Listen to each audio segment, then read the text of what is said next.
I'll give you a crazy funny story here. We're in the Army. We go to this club. It was a drag queen club. It was a gay club, lesbians, all of that at this club, right? A couple of the guys at this club were very aggressive. I said, listen, guys, you're safe with me, but I love girls, so just if we can have that straight, we're good to go. Great. But they always ask us one question, and they got one of my friends. Hey, you ever been with men? No. Do you like men? He says, no, I like women. He says, how do you know? What do you mean? How do you know you don't like men if you've never been with men? I take one of my guys, and he says, but he's right. How would we know that? He had to go to find out for himself. No. And I'm like, dude, what are you doing?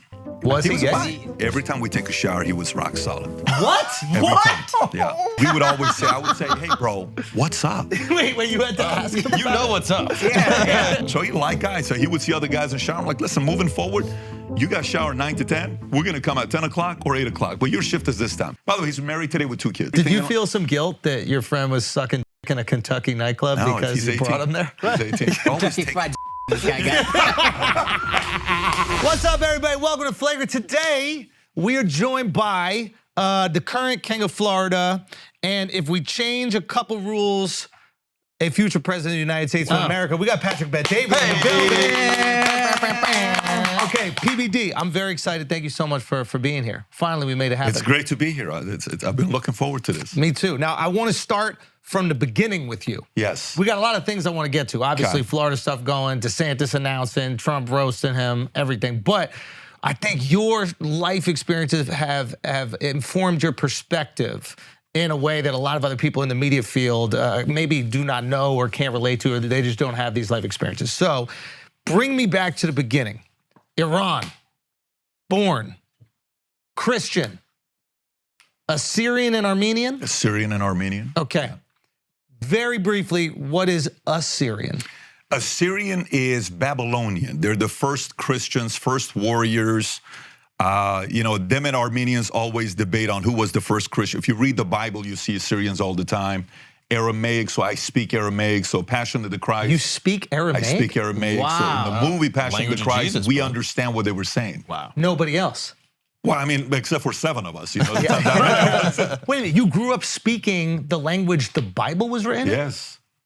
Yes. Is it different in Aramaic than it is in English? So, I'll give you our numbers. Kha, Tret, La, Arpa, Khemsha, Eshta, Shava, Tvenya, Etcha, Asra. That's Assyrian. Yeah, It's very close. Echad, Shtaim, Shalosh, That's Arba, right. Hamesh, Shesh. Yes. Ugh, they got to make it about themselves, right? Every single time. We were having a nice moment over here with the Christians, let 'em and have then something. Yeah, the to Jews come in. come in. And anyway, okay, so you're in Iran. Shah falls. Mm-hmm. What is happening in Iran during the reign of the Shah? So the Shah goes from being this 21-year-old guy, comes in, his father is this powerful man who is kicked out a couple times. He is feared, he is hated, he is, you know, respected. He's a guy that raises his son in a way that they're not that close. It's like, you know, it's the father, it's the Shah, the king, and the son has to go do all this different work. He spoke 7 different languages, the Shah. Smart guy. He could do interviews in literally 7 different languages. He comes in, he changes the game. Mossadegh was a guy that he would be the modern day Bernie Sanders. So they wanted Mossadegh to be the president. He was going to give the oil money back to the people, all this stuff. And then with the help of CIA, you'll read this in many different places, the Shah ends up coming in. He becomes the king. And it changes everything in Iran. You know, education improves, women, freedom, voice. They can become lawyers. You know, there was a entertainment aspect to it. Frank Sinatra, all these guys used to go to Iran. It was top 3 richest, like the wealthiest of the wealthiest in the 70s. In the late 60s, you would go to Iran, Burma, and Cuba. Was it like Dubai? I'm trying to imagine what it is. It was like Dubai. Okay. I mean, listen, Elizabeth Taylor was dating the ambassador Zahedi. They were together. So she would go to visit him, Elizabeth Taylor. And she dated everybody, but she was also dating Zahedi at the time. And then all of a sudden, you know, Khomeini from France is sending these tapes. Before there was YouTube, there were these tapes that would go viral. So guys were sitting there recording these tapes and giving it away to people. And Khomeini's talking about how bad it is, what's going on in Iran, and how he put this party together, the 2,500-year party in Iran. And that was the end of it. I cannot believe you spend this much money. Look how much money he's spending on the lavish party. He invited everybody to Iran. If you ever see the pictures of this party, It's insane what he did with the party. And then eventually, Jimmy Carter comes in, December 31st, 1977. There's a toast. Jimmy Carter says, this is a very important partner to us. The moment imagine New Year's, you can be anywhere in the world, he's in Iran, okay? He leaves, next thing you know, gradually, revolution starts. One by one, and then eventually 9 million people revolted after this event that took place. Cinema Rex fire in a city called Abadan. Abadan is like a bunch of provinces. It was a beautiful place. This movie theater, 400 people are in there. They lock the doors from both ends. They turn the place on fire. People die. Holy The police shit. station is right across the street. Khomeini says it was Shah's people that did it, Savak. Savak is like the CIA MI6. And the Shah says, we didn't do anything here. Why would we kill 400 people? Shah's people, like Khomeini's people, did this. Anyways, the people believed Khomeini's camp, and they said Shah was behind this. Long story short, I'm born October 1878, which is at the peak of Cinema Rex fire. My mother, when we're going to the hospital, curfew, 10 o'clock, they had to be escorted. I go to the hospital, I'm born. 3 months later, Shah's out. And then Iran falls, and the rest is history. What happens to Christians in Iran at this time? It's a scary time to be a Christian. It's a scary time to be Baha'i. It is a scary time to be pro-Shah. It is a scary time to be any military leader part of Shah's camp. They were, killing them left and right. Your father was connected to the Shah? No, he was a fan of the Shah. My dad was a regular guy. We don't come from a lot of money. But my dad, they were imperialists, and my mother, they were communists. My mother's family, they were strong communists, and at the time. And so they couldn't stand the Shah. They were happy the Shah fell. So I'm in the middle of, my mom thinks rich people are greedy. My dad thinks poor people are lazy. And I'm seeing this debate going back. It's the best debate ever. Yeah. You are your father's Welcome son. to America. Yes. Yes. But let me tell you, it. my mother taught me the paranoia side. And I think you need that in business. I think you need that in life. I think you need that. What do you mean by that, the paranoia? Paranoia, where you got to, only the paranoid survive. Andy Grove, the Hungarian entrepreneur who ran Intel, he's the godfather of Silicon Valley, where everybody admired this guy. He wrote a book in the 80s and maybe the early 90s called Only the Paranoid Survive. In the game of business, if you're not paranoid, boom, somebody takes you out. Same in the military, same in business. You need a little bit of that. So growing up in this kind of a climate in Iran, you're always like, are you Christian? Why do you ask? Instead of, yes, I am. Hey, what nationality are you? Instead of giving the answers, like, what's the motive behind the question? Because you're a little bit paranoid. So that kind of helps. I know people may look at it and say, was that really a good thing or a bad thing? I think it's a very good thing. Okay, so then from Iran, you guys flee. Yes. Go to Germany. Yes. Refugee camp. Yep. Are you worried about going to like a camp in Germany, given the history of that? Yeah, that was cool. Wow. Let me put it to you this way, man. I mean, for us in Iran, when Khomeini died, this is like, he died June 2nd, I want to say, of 89. June 2nd or 3rd. He dies. I'm in school. Parents can't find me. There is no Uber, tax, this, that, riots, protesting everywhere. I'm trying to find my mom. I'm 10 years old. And we finally do. They take us home. We get to the house. My mom and dad have this exchange together. We got to get the hell out of here. We're not staying here. If he stays here, he's got to serve the military here. Boom. 6 weeks later, we go to Germany refugee camp.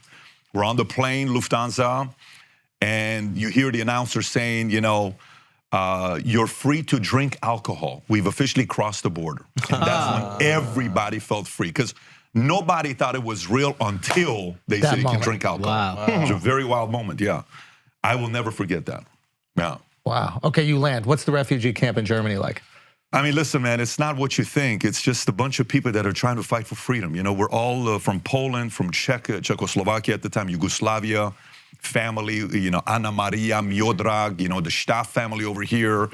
And we're all living together. They would come, they would drop off the food, you would go pick it up, the apple, juice, all this stuff, milk, you would bring it in. We had a small little park. It was an army base right next to us. And so we would go and look over the building to see what the guys were blowing up in the army base. So that's what it was like. And you'd go to school and they would look at you, you came to our country and you're making it worse, because there was a lot of things were going on with the stabbing, the fights, all this stuff. So I'm a Middle Eastern guy. You automatically put that person you can't blame the guys to be thinking that, because There was a lot of that going on in Germany, but it was a different experience. How do you get to America? So we're there for about a year and a half. Eventually, we get the green card, and we get the call. We're going, and it's November 28, 1990. We land in New York. I'm looking for Rocky. I'm looking for Goonies. I'm looking for Gremlins. If you remember Gremlins back in the days, I'm like, where are these guys at? I couldn't find any of them. Eventually, we got to LA. There's some gremlins out here. There is some gremlins out here. And then eventually, we get to LA from New York, and Now, Any idea why LA? Sorry. well, I mean, you have Everybody's to in LA. pay respect to Mecca, right? Which is Mecca of Glendale. Armenians. Glendale. That's Right. that was my thought. Yeah. Right, Granada Hills, then Glendale, and then we Yeah. stayed in Glendale for 6 years. Oh, wow. So was Everybody that looks like this in Glendale, by the way. your parents' plan the whole time was to go to Glendale? No, not at all. My dad wanted to stay, but my dad also had a sister in Chicago, so he would always come back and forth from Chicago. In '84, he comes back. He brings this tape with the best '80s songs. So when we came in, you were playing the '80s music. It was sick because every time I listen to '80s, I go back to that tape. By the way, whoever picked the songs, I'm still trying to figure this out. Marquito. Calvin Harris, Shazde Khanum, all this stuff he played. It was great. But yeah, it was a great experience. It was a great Okay, experience. you're growing up in LA. You feel probably a little bit more comfortable, I imagine, because you're growing up around a lot of people who kind of look like you, shared experience. I think at this time there's a lot of Persians that are moving into Beverly Hills. They also left after the Shah fell, right? So now maybe you don't feel as out of place. Is that fair to say? But I felt out of place in Germany. I didn't feel out of place in No, I'm saying in LA. absolutely, you're right. I Okay. didn't feel out of place. You're in place in Glendale. Yes, Yeah, absolutely. The desire to be American, right? To prove your Americanness. Does that happen when you're a kid moving here, you're seeing the movies and you're like, I want to take part in this experiment? Does it happen when you're in LA?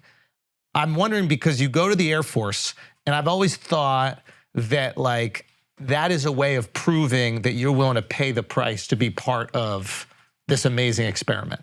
Was that your motivation? So, the concept, the evolution of becoming a proud American probably happened due to a few different events. One of them, I would say, is as you age, whatever your parents sold you, whatever your teachers sold you, whatever the pastor's uncle sold you, then you find the contradictions in the arguments. And you're like, yeah, I don't know about that. Because in Iran, you're growing up in an environment where everybody says, Mark bad America, death upon America. And they're flagellating their back, and you're like looking outside, hearing these 10,000 men scream, like, why death upon America? It's the evil empire. It's horrible. Let me tell you what they do. They're behind all the wars, and they do this, and they're like, okay, maybe they're right, maybe they're not. I don't know yet. Wow. Skeptical. Let me find out for myself. Rich people are greedy and all this other stuff. And I'm like, wait a minute. What are you talking about? The only way you become rich is to help other people around you also become rich. You can't become rich by yourself. Most people that build a company that grew up, they don't have 100% equity in the company. You have to share the equity. Other people come in. You have to have jobs. You have to recruit good people. You have to keep them. You're about to lose a guy. You don't give him that raise. He's going to go elsewhere. You can't become rich by yourself. You're going to need other people that's going to help you out. So contradictions. Then I joined the military. I'm in the Army, 101st Airborne Division. It's September of '97. We walk in the unit. They say, there's a movie coming out. It's about our unit. As long as we can get it, we watch a movie. I'm all in. I love movies. So we go. 600 kids. When I say kids, 18 to 25. Yeah. This movie, you're going to be the first to see it before it's public because it's about your unit. You have to be proud about this movie. It's your unit. It's the badge. I'm like, okay, great. Let's see what this is. Saving Private Ryan. No. Let me tell you, dude, movie ends. We're all on fire, emotional. I'm going to seize them. I'm going to take care of my life. I'm so fired up about this movie. Then I'm coming out saying, you know what? I'm proud to be an American. Then we go to one of the military ceremonies, whether it was Memorial Day or 4th of July, and I'm looking at these 40-year-old generals, toughest men, in tears coming down, and they have a look like this, but they're crying because they lost a soldier and how they fought for freedom, and everybody else kicking it, hanging out. They're not thinking about the people that had the hard lives, and I'm interviewing these guys. What was it like? What was he like? Who's your friend? Who's this? And you gradually like, listen, man, this is an incredible country. And then more and more and more, as you come up, and a regular guy like this with a 4.6 GPA, 1510 SAT, all of a sudden you're like, man, you can actually win here. And then gradually the levels to winning keeps going. And you're like, what else is possible here? It's just like playing a game. I'm going to play this game out and see where it goes. And then obviously I can sell, this is the greatest country in the world, comfortably in many different ways. Results, freedom, you know, what we've been able to produce, why so many people come here. If we're a restaurant, it's a restaurant that's always full. Everybody's in line trying to get into this restaurant. Even when we're busy, even more people want to come here. Legally, illegally, risk their lives. It doesn't matter. Everybody wants to come here. So now, that doesn't guarantee this place is going to stay this great. You know, I'm having breakfast with a very successful man in Hollywood, and we're going back and forth. And the question that becomes, okay, so now what do we do? I got 4 kids. I got an 11-year-old, 9-year-old, 6-year-old. She's going to be 7 tomorrow. And I got a 2-year-old. She'll be 2 in a month. We have a great life. But man, can you imagine? It's kind of like, well, I made my money. I'm just going to chill. I'm not going to put myself out there because I'm just kind of want to be invited to all these parties. I don't want to be not invited to these parties. I don't want to be not part of these networks. No, we got to do our part as well. So I feel there's a responsibility now to bring it from a different angle. You know, I'm Middle Eastern, so I can talk to white, black, Hispanic, Middle Eastern, Asian, Christian, atheist, rich, poor, middle, upper, educated, uneducated. Let's talk. Let's hash it out. Let's see how many things we have in common and what things we disagree with. Give me your argument why. Give me your argument why. Now let's see what we got there. So I think that's kind of the concept of what happened with the Love for America. I wanted to ask you a question. When you're growing up, you come here. What's your mentality about how you're going to take advantage of being in America? Are you looking at it like, I'm going to start my own business. I have capitalism at my fingertips. No. I came here not trusting America. I came here like looking at the white man like, I've learned a lot about you, Mr. White Man. You know, I see you coming into school in the BMW and we're coming in the used 79 Honda Accord hatchback, you know, that only goes drive, doesn't go reverse. Okay, you're special. You think you're better than me, right? So that bit of animosity or kind of looking at them funny, that was there. There was nothing about I'm going to come here to become rich and do this. No, of course, don't get me wrong. I was the dreamer since I was a kid. Wilson Junior High School, we're coming down Verdugo. I'd be the guy, say we're all walking down, and I'd say, listen, guys, question for you. Okay, you got one of 4 choices. Which one do you want to be? You can be the richest man in America, Bill Gates. You can be the best athlete in America, Michael Jordan. You can be the best performer in the world, Michael Jackson. Or you can be the president. Who do you want to be? And we debated for 30 minutes. Who would you be? Great. At that time, it would probably be money because I grew poor. You know, I didn't have a lot of money, so it was more that. And now, if I could jump 48 inches, then listen, are you kidding me? I mean, it's not even a question about it. Same answer right now. You'd be the athlete if you could jump 48 inches. Michael? It's not just an athlete. Yeah, Michael, It's come on, Michael. bro. You're No. going to get the billion because you're Michael Jordan. It's Michael. Yeah, that's... I just want to make sure you were saying. No, man, it's Michael. You know, it's Michael I would Jordan. never want to be Bill Gates. Yeah. Nah. Ever. I have zero interest in being Bill Gates. Most of those answers sounded unappealing. Which one? Michael Jackson, God, nobody wants to be that. Bill Gates, Jesus Christ. No, Michael Jackson. I would be MJ. I'd be MJ. Yeah, you have to be 100%. him. Both of them are that. MJs, by the way. So which MJ are you talking about? Michael Jackson. I go You'd be Michael Michael Jackson. Jackson. That's what I'm saying. That's But insanity. given his affliction, That's he what I'm has saying. Pre-knowing all of that. is I what could you're have saying. saved all those He kids, has a serious affliction. I'm doing it vitiligo. to save the kids. I got you. No, You guys are trying to that's like your win energy games. source, man. No. It's Jordan, but then Jackson. Jackson would be second. Out of, Why though? Why Jackson?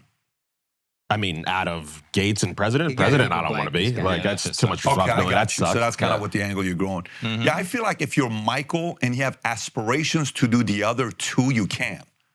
You know, but If you're Jordan. Yeah, if you're Michael Jordan, you could be president. You could be president and you're going to be a billionaire. He is. He's not going to have a problem with that. By the way, did you guys watch the movie Air or no? Not yet. Oh, No. my gosh. Fantastic. 3 times in the first week I watched Wow. it. Wow. We took the whole team to watch. You'll see why. Yeah. Sick movie. New tour dates. First of all, thank you guys so much for selling out all these shows. It's been amazing. We added a couple new cities. Raleigh, North Carolina. I'm coming there June 9th and 10th. Okay. Reno, we added that second show. Very low ticket warning on that. So June 24th, make sure you get whatever's left over there. We added Oklahoma City. We're going to be there the 21st and 22nd of July. Bethlehem, PA. Thank you guys so much for selling out the show. We are adding a second show that should be up by now. And then Atlantic City, man. We're going to look into potentially doing another show there as well. That's been crazy. You guys been gobbling up tickets to that. Thank you guys so much for that. Also, Calgary, we'll see you guys out there in August. Thank you guys so much. DeAndrewSchultz.com for the tickets. And, you know, I love doing this more than anything, so I can't wait to see you guys out there. Peace. Are you like a LeBron guy or a Michael guy? I'm curious. You're like diplomatic, they're both great. It's not diplomacy, but it's like Michael did some things to me, like as a Knicks fan, right? Not one time in Chicago. You don't want to be Michael Jackson. I want to do it, Jackson. That's what I'm saying. So like as a Knicks fan, Michael Jordan broke my heart, right? And then I also got to experience Jordan when the athleticism was starting to wane and he was just willing himself to victory. So I started to root for the guy who broke my heart. Like when that series against the Pacers, I don't know if you remember this. And it was like, I found like greatness transformed my hatred for him into adulation. So I have like the ultimate respect for Jordan, but also with Bron, like I remember being there when he sealed the 3-1, when he was down 3-1 and came back. I was literally in like fucking Aruba or something like that. I was sitting next to a guy and his wife who were from Ohio, randomly in Aruba. And it was like us, some Swedes. There was like 8 people watching this game. And the guy from Ohio just starts crying. like it was just like he couldn't believe what just happened, and I saw that. So yeah, I think if you're being objective and you've actually grown up with both of them, the kids who never saw Jordan, they only know him as a guy who makes sneakers. Like, of course you don't know what greatness is from him. It's Michael though. Bro, it's Michael. It's Jordan. It's Jordan, and I'll say this: it's Jordan because Jordan is 100%er. Michael Irvin said this when he came on the podcast. He goes, "I'm 100%er." We go, what does that mean? He goes, "It doesn't matter what it is. I'm giving 100%." Right? I'm giving 100%. That is what it is. And Michael didn't need any extra motivation. He didn't need the playoffs. He didn't need the finals. It could be a random game on a Thursday, and he is going to give 100% and break you. And he'd have to make up that motivation sometimes. But that level of competitiveness, I don't know if we've seen matched with his skill level ever. And I don't know if we'll ever see it again. Yeah, closest it came was Kobe. And I do think it's Michael, but I also get annoyed with the Michael guys who just shit on everything LeBron does. And it's like, yo, LeBron is second. And it's fairly close. Indisputable. Indisputable that he is, if you can't look at, I'm a Kobe guy. Do you think that's how Jews were when Jesus came around? They were like, nah, bro. Like, nah, he's not like our guy. I mean, he's nice, kind of. You know what I mean? And then like Christians when Muhammad came around, like maybe that's just what happens. Like you always hate on. You got to respect Muhammad's game, but Jesus, when he did it, Jesus walked on water. Like, what you want? You know what I mean?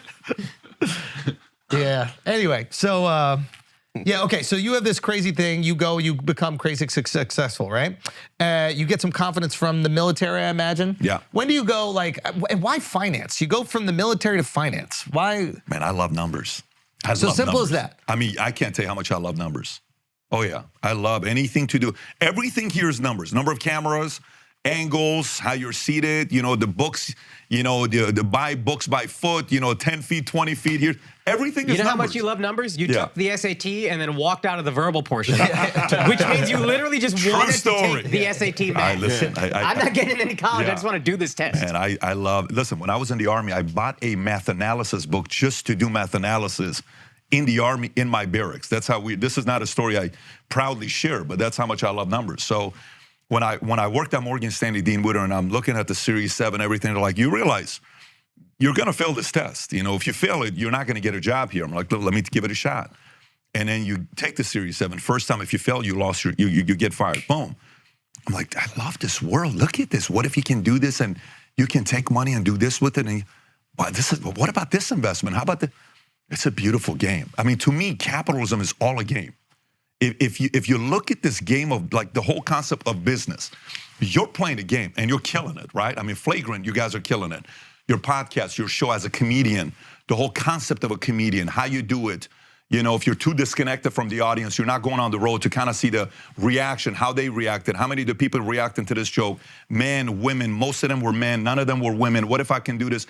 How about if I can? That's all numbers. Everything with your world is also mathematical formula behind it. So for me, when I got into the financial services, I was like, oh, I found my home. And I said, I'm gonna go 20 years. Yeah, I said, I'm gonna go 20 years. And then I went 20 years, October of 2009. After Morgan Stanley Dean Witter, I go to Transamerica. I'm there 7.5 years. Yeah. Then I see what's going on in the marketplace. and I'm seeing the fact that, the insurance industry is filled with 56-year-old white male.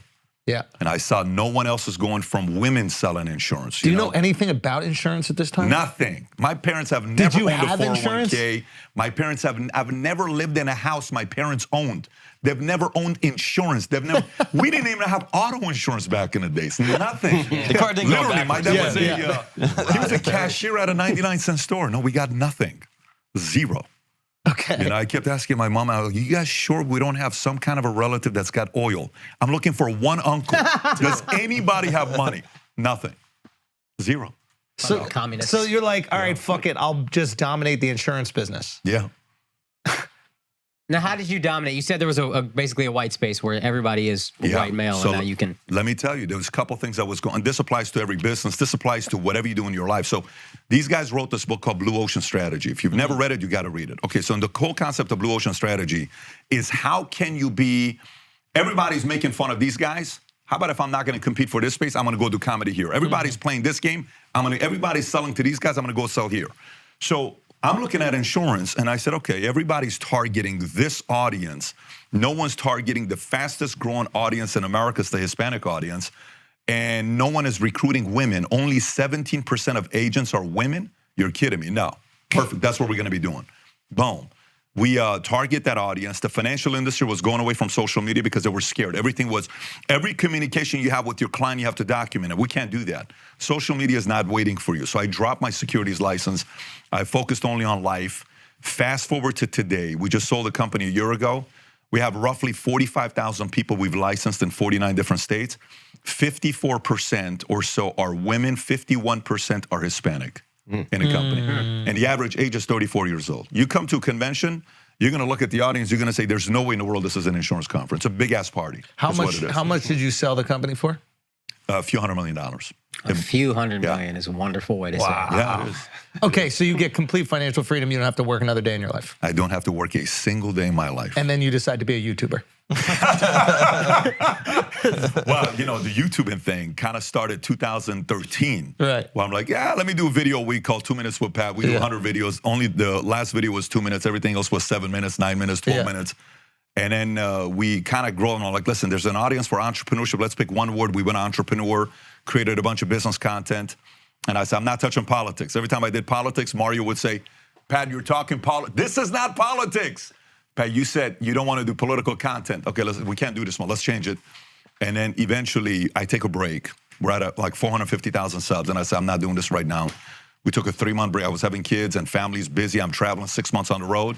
So I said, if we come back, we got to really compete. We got to really do something with this. And then we bought the domain Valuetainment from a publicly traded company.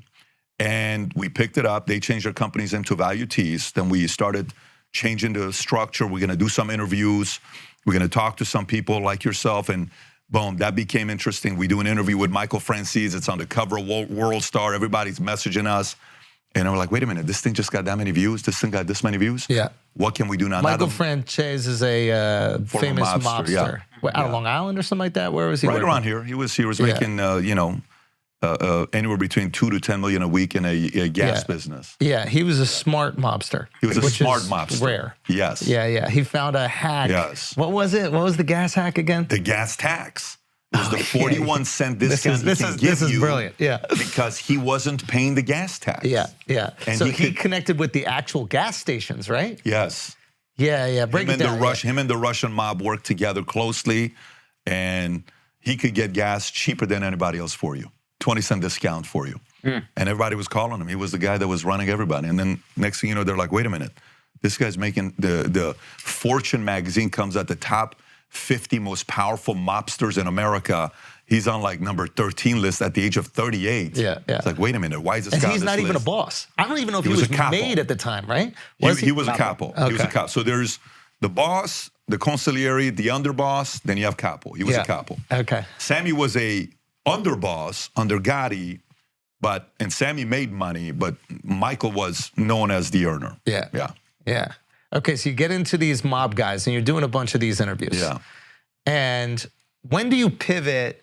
When does it become, when do you feel like you can affect culture a little bit more? Because I feel like now that you're tapping more into culture, I don't like to call it politics. I think politics is a reflection of culture, but I feel like you're talking a lot more about culture and the things that you're saying. It's not only motivational stuff when it comes to business, but it's also opinion when it comes to, you know, societal breakdown, if you will. So you know, in Hollywood, they look at actors like Justin Timberlake and they call him what? You know, they call him triple threat, right? This guy can dance, he can sing, he can act, right? There's not a lot of them out there that are good in those three areas, right? If you were to look at some of the names, maybe you put Will Smith in there, maybe you put Chris Brown in there, but then you have Justin Timberlake. Yeah. That's there. Okay. Jamie Foxx. 100% Jamie Foxx. Yeah, 100% Jamie Foxx. So for me, I'm looking at the game and I'm studying everybody. And I said, okay, this guy is a great host. That is a skill set. What's a great host? What do you think? What do you think? Do you agree with each other? What do you disagree with what he has to say? Intro, how about yourself? So that's a host. That's a skill set, right? To be a great host. Like Larry King is a great host. But nobody will say, what was Larry King's opinion on XYZ? That's not his game. He played this, right? Ernie Johnson on Inside the NBA. Say that again? Ernie Johnson on Inside the NBA. Ernie Shaq, Johnson inside, absolutely. He is a great host, right? But if I ask you right now, what is Ernie's opinion on XYZ? You're not going to think about it, right? Yeah. Then you have talent opinion, Barkley. Yeah. That guy makes the show, right? Yeah. Talent opinion, you know, here's what I think we ought to, they're making a mistake. These guys are a bunch of idiots. You know, San Antonio underwears are the biggest. You know, let me tell you. What is this guy talking about? Yeah. But he's entertaining. Yeah. Chuck, you can't say that. Why'd you just say that? I said, I got to say this the truth. Okay. So you got a host. You got the talent, the opinion, and then you got analyst, Kenny Smith, which means, let me give you an idea why based on this data, okay? Each is attracted by a different kind of an audience, right?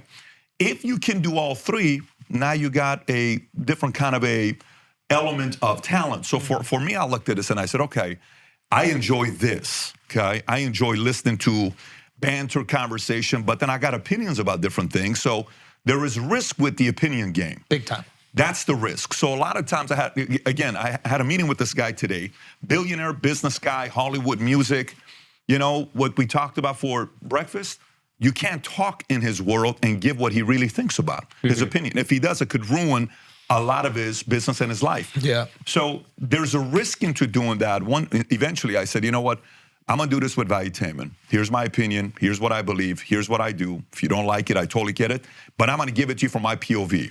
And then I'm gonna do PBD podcast and I wanna talk about everything. And I got a lot of interest in culture, family, parenting, kids, economy, politics, add them all together. So there was an evolution in it. First, I was just creating content to talk business. Then I started interviewing. Then it's opinion. And then, you know, that's kind of, it came about. Do you think you'd be able to do it if you were still running the insurance business? Not the way I'm doing it today. Because they'd attack you for it. Oh, they're doing it today. But I say, okay, great. What do you want me to do? Really? I haven't seen a lot of people go at you yet. No. When I'm from the space. Oh, it will happen. In the space. In the space, in the insurance industry. So when I'm, of course, they're competing with you there. When I'm building the company and I'm in the process of wanting to sell the company, if the company has a category where my opinions are linked to XYZ, a buyer doesn't want to buy the company because did you hear what the founder said? Did you hear what this guy said? There's an element of that where you have to massage your way through on what you really want to say. I think it's wise to do it anyways, but today the handcuffs are off today. Was that also part of the draw of starting your own YouTube channel? As I sold my business, or not starting, but really getting into it. Now I can finally say what I feel, whereas before you had to conceal it for. Yes. Yeah, there's a liberation to having the fuck you money. Yeah, I can tell you fuck you. Exactly, especially if you're gonna have very strong opinions, and you have very strong opinions. Yeah, do you worry about that at all? Like, how do I say it? It's like you're operating, I feel like you're operating at the top of your bubble. And then by bubble, I mean, there's a specific lane on YouTube, which you really tap into. And there's also another lane, which is like Florida. I feel like in Florida, you're like Rogan. Like when I was walking around after doing your pod, everybody's, I just saw you on PBD. And that was the same thing after I did Rogan, like the first time, just walking around, people like, oh shit, I just saw you Rogan, et cetera. But I feel like what happens is every time you bubble out of that, right, you're gonna get the scrutiny of the casuals. right? The people who don't really know you, don't know your experience, don't know your story, they start hearing about you and they're gonna have resentment or animosity for your opinions that are different, and then they start attacking you for the things you said. And you've said, some people would go, very wild things. Some people would also say that's very rational, your take, right? Depending on your politics. But I feel like when you offered Tucker the 100 million, right? That was outside of bubble. Did you feel some heat after that? Oh, absolutely. Big time, right? Absolutely. It was great. What did people say? Oh, you like it. Listen, you want to dance. I love it. I love it. Oh my God, I can't even describe it to you. Like, I get excited when I even think about what that's gonna look like. You know, look, for me, everybody fights in a different way, okay? There's different styles to fighting.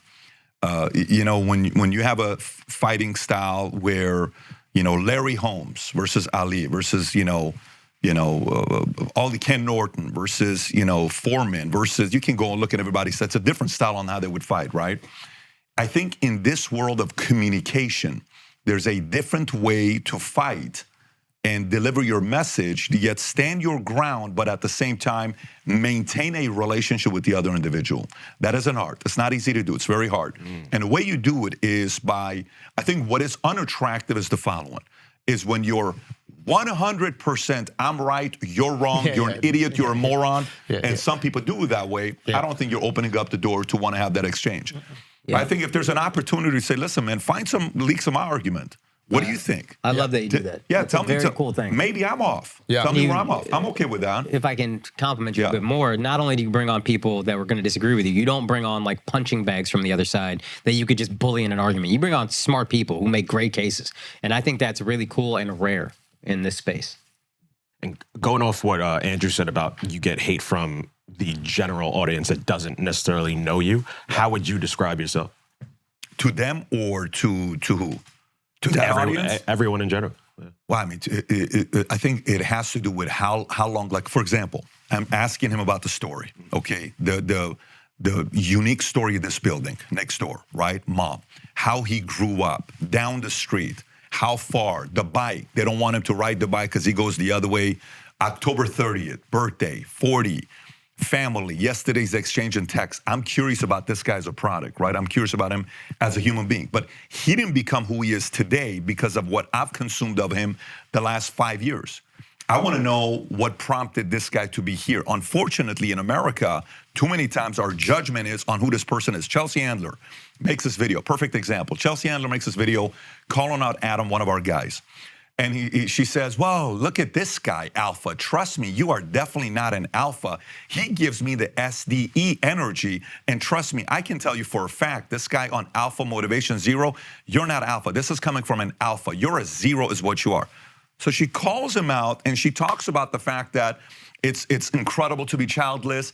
It's phenomenal to wake up and not have any kids, have sex with anybody you want, drink as much alcohol. All this shit she says. Video goes viral, 50 million views on Twitter, right? Whatever the number is. Okay, so the average girl is gonna watch that and say what? That's right, screw that STE. I also wanna drink and be able to be with any man. I don't wanna have any kids. Does anybody even wanna have this kind of responsibility in life? I wanna be free because we're equal as men. Screw them, I don't need them. Great. Then you go read her memoir where she tells a story about when she was 9 years old. At the age of 9, her brother, she describes, who was 22, I think they have 6 kids total. Mom and dad, I think one was a car salesman. It was a good family, 6 kids. The older brother, 22, she calls him my second father, my first boyfriend. I was in love with him in a way of loving my older brother, but he was my world. He's going on a mountain hiking trip. His last words to her was, cannot wait to see you when I get back. The guy dies climbing a mountain while she's 9 years old. He never comes back. Then when he dies, she says, my mom and dad lost it. The man I needed next was my dad. My dad, I didn't have my dad anymore because he lost his mind. I don't blame him. He says, in that moment, I realized the pain of losing someone I love. And secondly, I saw my dad, the pain he went through of losing his child. Of course I want to have a hard time with commitment and wanting to have kids and get married. Do you blame her? When you read the story, then you're like, okay, Chelsea, I understand. It's easy to troll her and it's easy for her to troll other men. But we don't know that story. So if somebody from the outside says, who's Patrick Bet-David? Here's a rich guy. He's probably raised in a, I remember there was a time in the third year of the insurance company, I was paying comp more than my competitors were. A rumor started circulating saying Pat's linked to oil money. And you know what I did with that rumor? I ran with it. I said, you're right, I have oil money.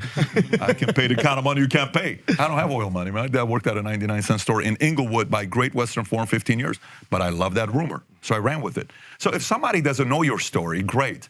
You can say what you can say. So if I face opposition, I tell them, how much you know about me? Tell me your story. Tell me about your upbringing. Why did you come to the conclusion of the opinions that you have today? Tell me. I remember when this happened, that, okay, great. Can I tell you why I came to this conclusion? Yes. Here's mine. Is it fair that we have different reasons why we came to this conclusion? You had life-changing experiences, I did as well. How about we respect each other? Let me make my case to you. You make your case to me. Let's see if anybody can persuade the other person. You're game with that? Let's have a civil conversation. So that's typically what happens when I face somebody that fully disagrees with some of my views. Who has fully disagreed? I mean, and it's not even, you'd be amazed. They'll come to me and say, hey, you're supportive of Trump on what he does. And I see you're MAGA. I'm like, I've never worn a MAGA hat. I'm not a Trump guy. Yeah. I'm a guy that That's the only thing I don't like about you. Yeah. The fact You're right about everything else, but Trump side. the Trump thing, by the way, I got to tell you, dude. Yeah. One thing, I got to respect the group you guys got here. For the record, Andrew's never worn a MAGA hat because he doesn't want to cover the This hair. is the part that I was so impressed with your group. I got an email, just so everybody's wondering why I'm dressed like this. These guys run a tight shop. Email came in. Pat has to wear a three-piece suit with a tie. I had to come here 9:30 in the morning, 2 hours of makeup. Couldn't believe that. Obviously. But You want to be president or not? the flag I saw, the big MAGA flag I saw in your building here impressed the living crap out of me. Soho, New York. I got to tell you. That's ballsy. And by the way, it's so ballsy, they have it on the window for people that are walking by to see it. That's when you know And what you do they got do? They press. pay homage. They love it. They pay homage. The eggs they were kiss throwing it, back, it was like very the Mexican impressive. ladies at the I was Virgin. so impressed. They had it right next to Very the pride impressed. flag, so it's like, It's a MAGA pride flag. MAGA Make America gay again. Let's go, baby. There you go. That's what it is. We're making America gay again down here. That's why we fluffed you before the show. 100%. Okay, so what's going on in Florida then? We have DeSantis just kind of announced. Can you help him at all? Like, what's the deal? This is rough. He sounds unbelievably corny. He is. And everybody tells you, they go, DeSantis is the guy, like he has all the right ideas and this. And then you hear him talk and you just imagine like him pushing his bifocals up his nose every single sentence. Is that your guy? First? So let me explain it from a different perspective. It's not. But I'm telling you right now. Trust me, if you go watch my clips, their camp can't stand what I say. How the hell do you announce presidency third week of May and you launch your book February 28th and you promote it based on going on 2 different interviews? They do 10 minutes, 15 minutes, whatever, however many interviews it is. You don't go on Megyn Kelly. You don't go on different podcasts or sell the book. You don't go anywhere. Everybody forgot about your book. Oh, I just wrote the book. You didn't just write the book. You wrote the book because that's how you run for office. You write a book, you make your launch on Elon Musk, and yesterday on the launch, he would have said, if you want to know what I stand for, read my book. 1, read my book. 2, go to this website. And yesterday would have been #1 book on Amazon. A few 100,000 people would have bought the book. Then the next promotion layer comes in. Then he would have sold a few million copies. Now we're sitting there saying, wow, I like the way he explained this with his upbringing. So complete screw up on the marketing side. I don't understand what they did there. We were with them a couple weeks ago at the governor's mansion for 6 hours. They invited a small group of 10 or 15 people to sit there and watch him on what's going on, just to see how he handled himself. And I'm kind of watching the whole thing. These are all guys that are DeSantis, great guys. You know some of these names that are in there. I'm in Florida because of him. When we were in Texas and we're thinking about where to build a media company, it was going back to Newport Beach. It was coming down here to Greenwich. It was going to Tennessee. It was Tampa, Fort Lauderdale, or staying in Dallas. DeSantis is the reason why we are in Fort Lauderdale. Because if Texas, which we love, and California, which we love many parts of, if those 2 guys had a baby, it's Florida, okay? So, you know, and by the way, Florida's waiting for you as well to make your move down there here. You know, I know it's going to take a minute. It's going to take a while. It's going to take some It's going to take a $100 million offer. That's what it's going to $100 million offer. You may get something like that. Okay. But, let's talk. You know, but the point is, Florida to me, with what he's done, great. Now, here's a question. Watch this question. I ask you guys how you answer this. Okay. Who here? I love you, Pat. Who here? Watch this. When I answered this, you would mop the floor with all these guys, dude. It sucks. It sucks. You have to be born in America to be president because you would mop the fucking floor with these guys. It'd be charisma. Say this is hype man or like impractical jokers. Put an earpiece in them or something. I just don't know if DeSantis has the charisma. That's it. And I want to get back to it, but like, there's just something so funny about you going up against these guys. I wonder if we had discussed this on your pod. If you do military service, maybe you get to run for president. If you're willing to die for the country, shouldn't you get all the spoils of the country? Any of us. Yeah, no. You don't even claim America. I'm American. Al wants to be Chinese. I'm barely American. Don't you fucking dare. I'm wrong with the winners, baby. So you're more American than you. You didn't serve, pussy. Called after 9/11, didn't do nothing. I know I'm pussy. Listen. I do think they need to. You are crazy. You're not American, but you've chosen that. I am pure-blooded American. Not as much as him? Technically, more. Why? Because I'm born here, unfortunately. That is the rules. That is the rules, yo. Talk to fucking Alexander Hamilton about it. So maybe we have you run, man. We all campaign behind you. I don't want to be president. I've said this. I don't want to be president. I want you to be president, though. I want you to mop the floor with these guys. I think it'd be really funny. You know, it would be a lot of fun. Do they melt when you're around them, or do they have some ego? It's not even. Why would you have an ego? I can't compete. Why would you even be worried about that? I'm not competition. So you can't even think like they want some donations. It's automatic. Bro, I didn't even think about that. Like we were talking about this the other day on the podcast, like how the Kardashians are brilliant at like utilizing other famous people to make them look more famous. Yeah. So Kendall Jenner is courtside at the Lakers game, and she's dating Bad Bunny, who's the biggest star on the planet. There's one picture that comes out with them. How is Bad Bunny sitting positioned like this, and she's he's like this, and she's not even looking at him, right? And it's this genius branding, right? To make her look like the most desired thing on the planet when you have the guy who is really the most desired person on the planet, like begging for her attention, right? And I wonder if like, the Kardashian brand can overpower anybody. They can't overpower Bad Bunny. You don't have the Hispanic audience the way Bad Bunny does. Bad Bunny is God to the Hispanic community. You can't overpower Bad Bunny. Bad Bunny, have you had Bad Bunny here yet or no? No, you guys, I'd love to see Bad Bunny with you guys. Yeah. We would. And wherever you're watching this Bad Bunny, you got to be right here with these guys. The world would want to see this. You heard it. I guess what I was trying to say is they're not worried about you competing with them, the other politicians, because you can't. So they don't have to worry when they're interacting with you. Whereas every other person these politicians are interfacing with publicly, they have to make sure that they're winning that arrangement, winning that conversation, because it will be used against them. Yeah, I mean, his influence is huge, so they have to worry about that. Of course, but the way that they're interfacing is different. Like, for example, let's say Trump and DeSantis are shaking hands, and they know all the cameras are there, right? DeSantis can't be this little beta and like kind of curling up against him.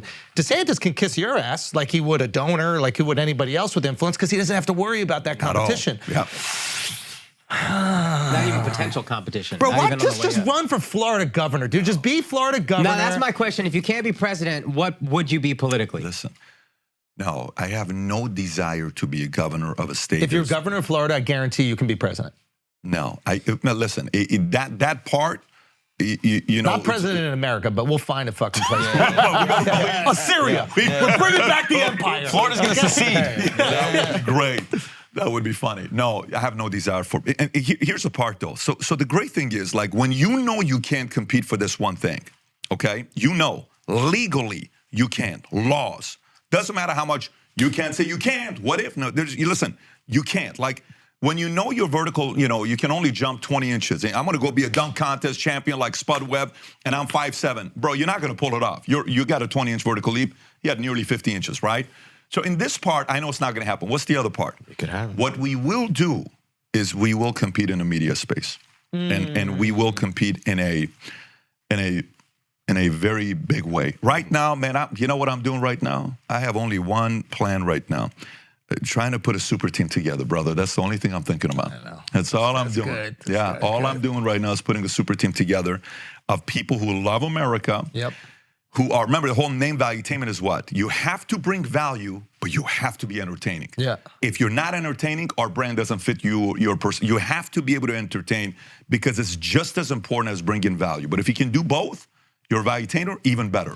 One question about the DeSantis quote unquote flop when he made the announcement. Yeah. Now, if I'm the PR guy, I say make it fail on purpose. I say, Elon, do me a favor, have the tech fuck up, make it look like, you know, I'm getting caught off a few seconds, make it look like we have to reboot it because you own the news cycle afterwards. HBO, the final episode of this show, that was a fantastic show, but not a lot of people are watching, called Mayor of Easttown. In the final episode of Mayor of Easttown, this is during the pandemic, halfway through the episode, the stream fails. Twitter is on fire. You can't go on Twitter without people talking about it nonstop. Oh my God, oh my God, oh my God. Brilliant. Listen, he got Trump to make fun of him about his address.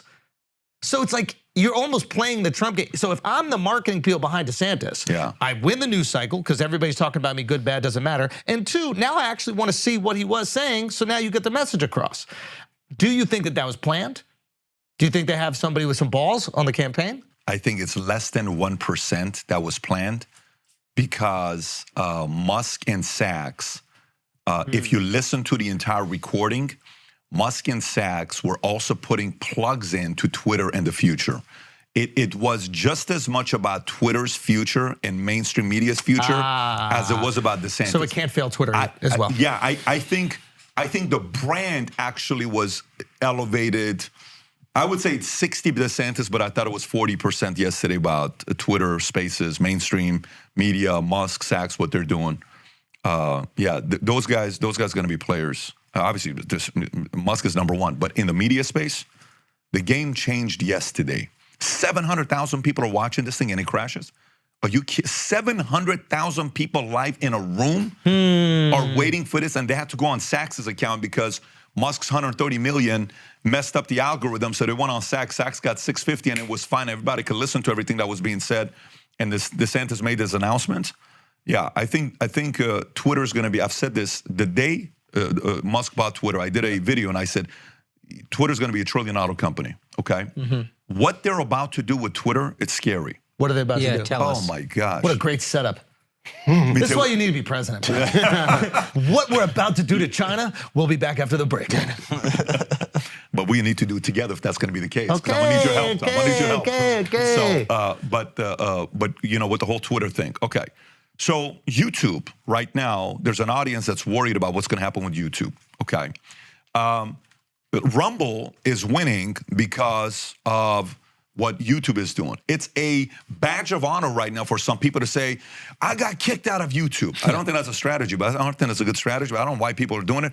YouTube gave me a 6 strikes. Screw these guys. I will never use YouTube again. Brother, go look at history. Just 13 years ago or 12 years ago, a competitor came to YouTube. One of the guys in the marketplace took a bunch of YouTubers off.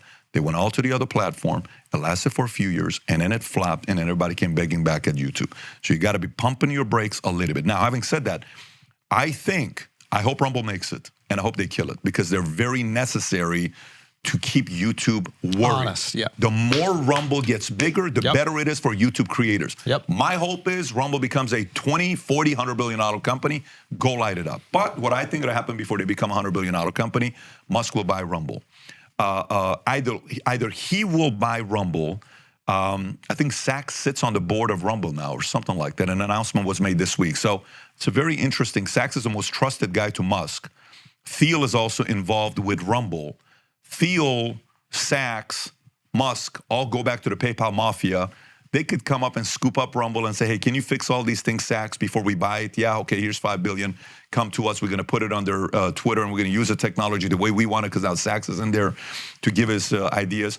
Then they're going to control communication, WeChat model that's in Asia. Then they're going to pay talent more than anybody else is paying them with the subscription model. They're going to do so many different things. Who is the #1 customer service representative in America today? It's a guy named Elon Musk. He's worth $200 billion. He reads what people say. You can't get any Fortune 500 CEO to come out there and talk to its customers. They're locked up in the 80th floor all the way to the top, and they don't go around talking to people. This guy's like, okay, let us look at, good point, we'll work on that. It's not a bad idea, let us look into it. So, what do you mean by this? This is a revolutionary type of guy. Musk is, he'll be the first trillionaire in America. I think it's gonna take 3 to 7 years, closer to 7.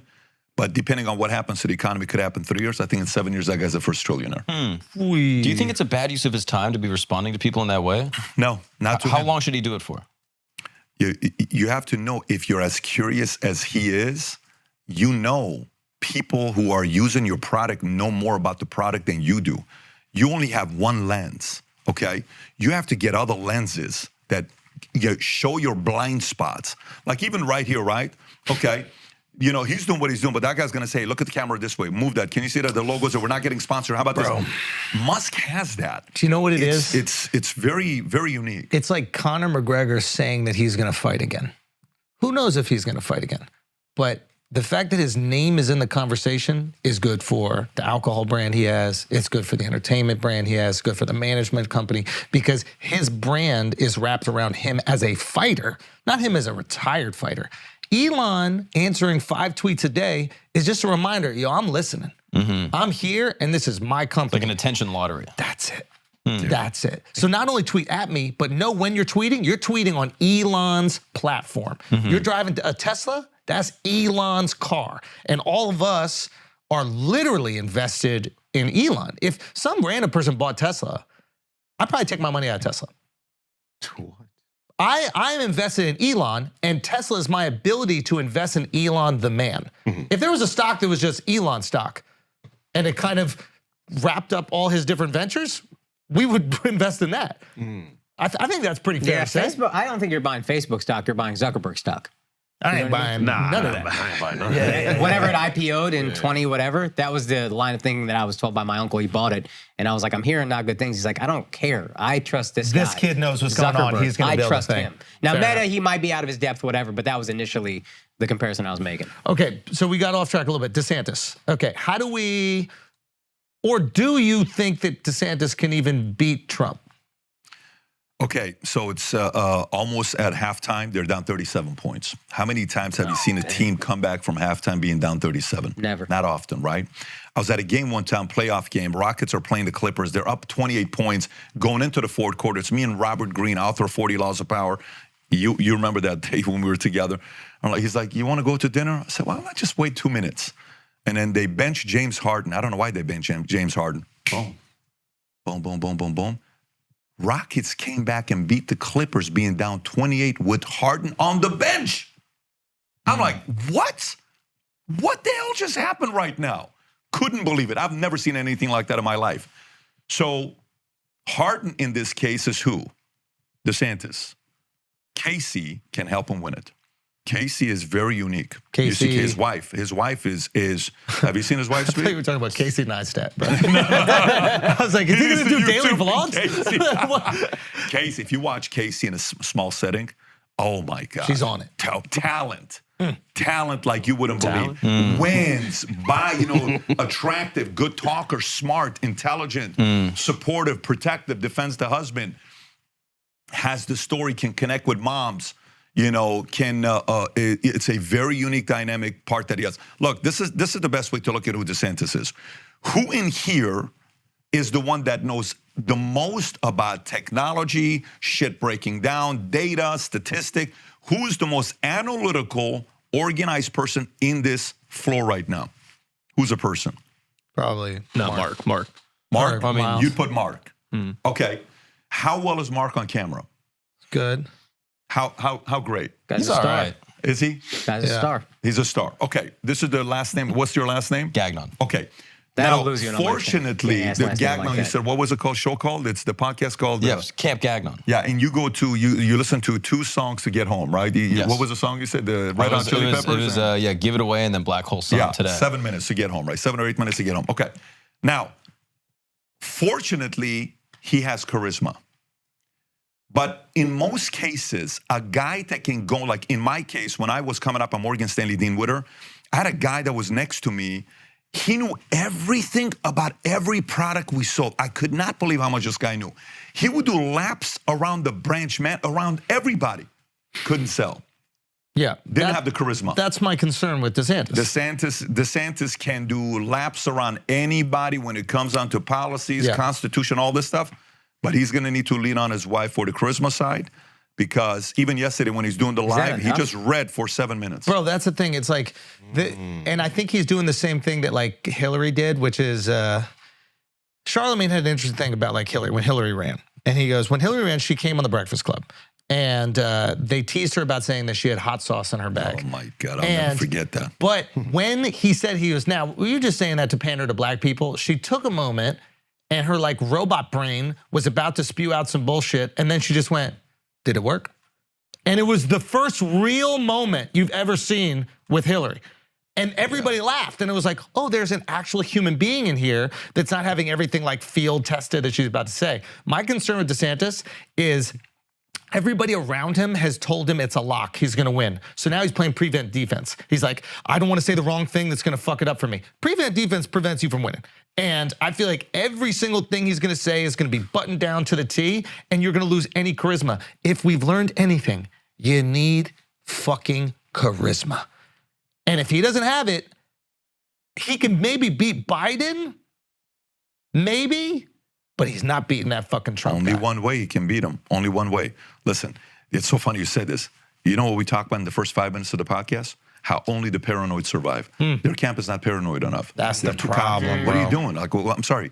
The guy won in 2016, and he is the greatest smack talker of all time, one of the greatest showmen, not been a better marketer than him in political space. He came out of a city, New York, where in the rooms he has to negotiate with, these are killers. You think he's intimidated by going up against a guy like, who are we talking? He's building skyscrapers in bureaucratic nightmare New York City. I don't think people understand how difficult that fucking thing air. He's buying air. He's buying like, you can't build in the light and this, like that negotiation is not going to be easy.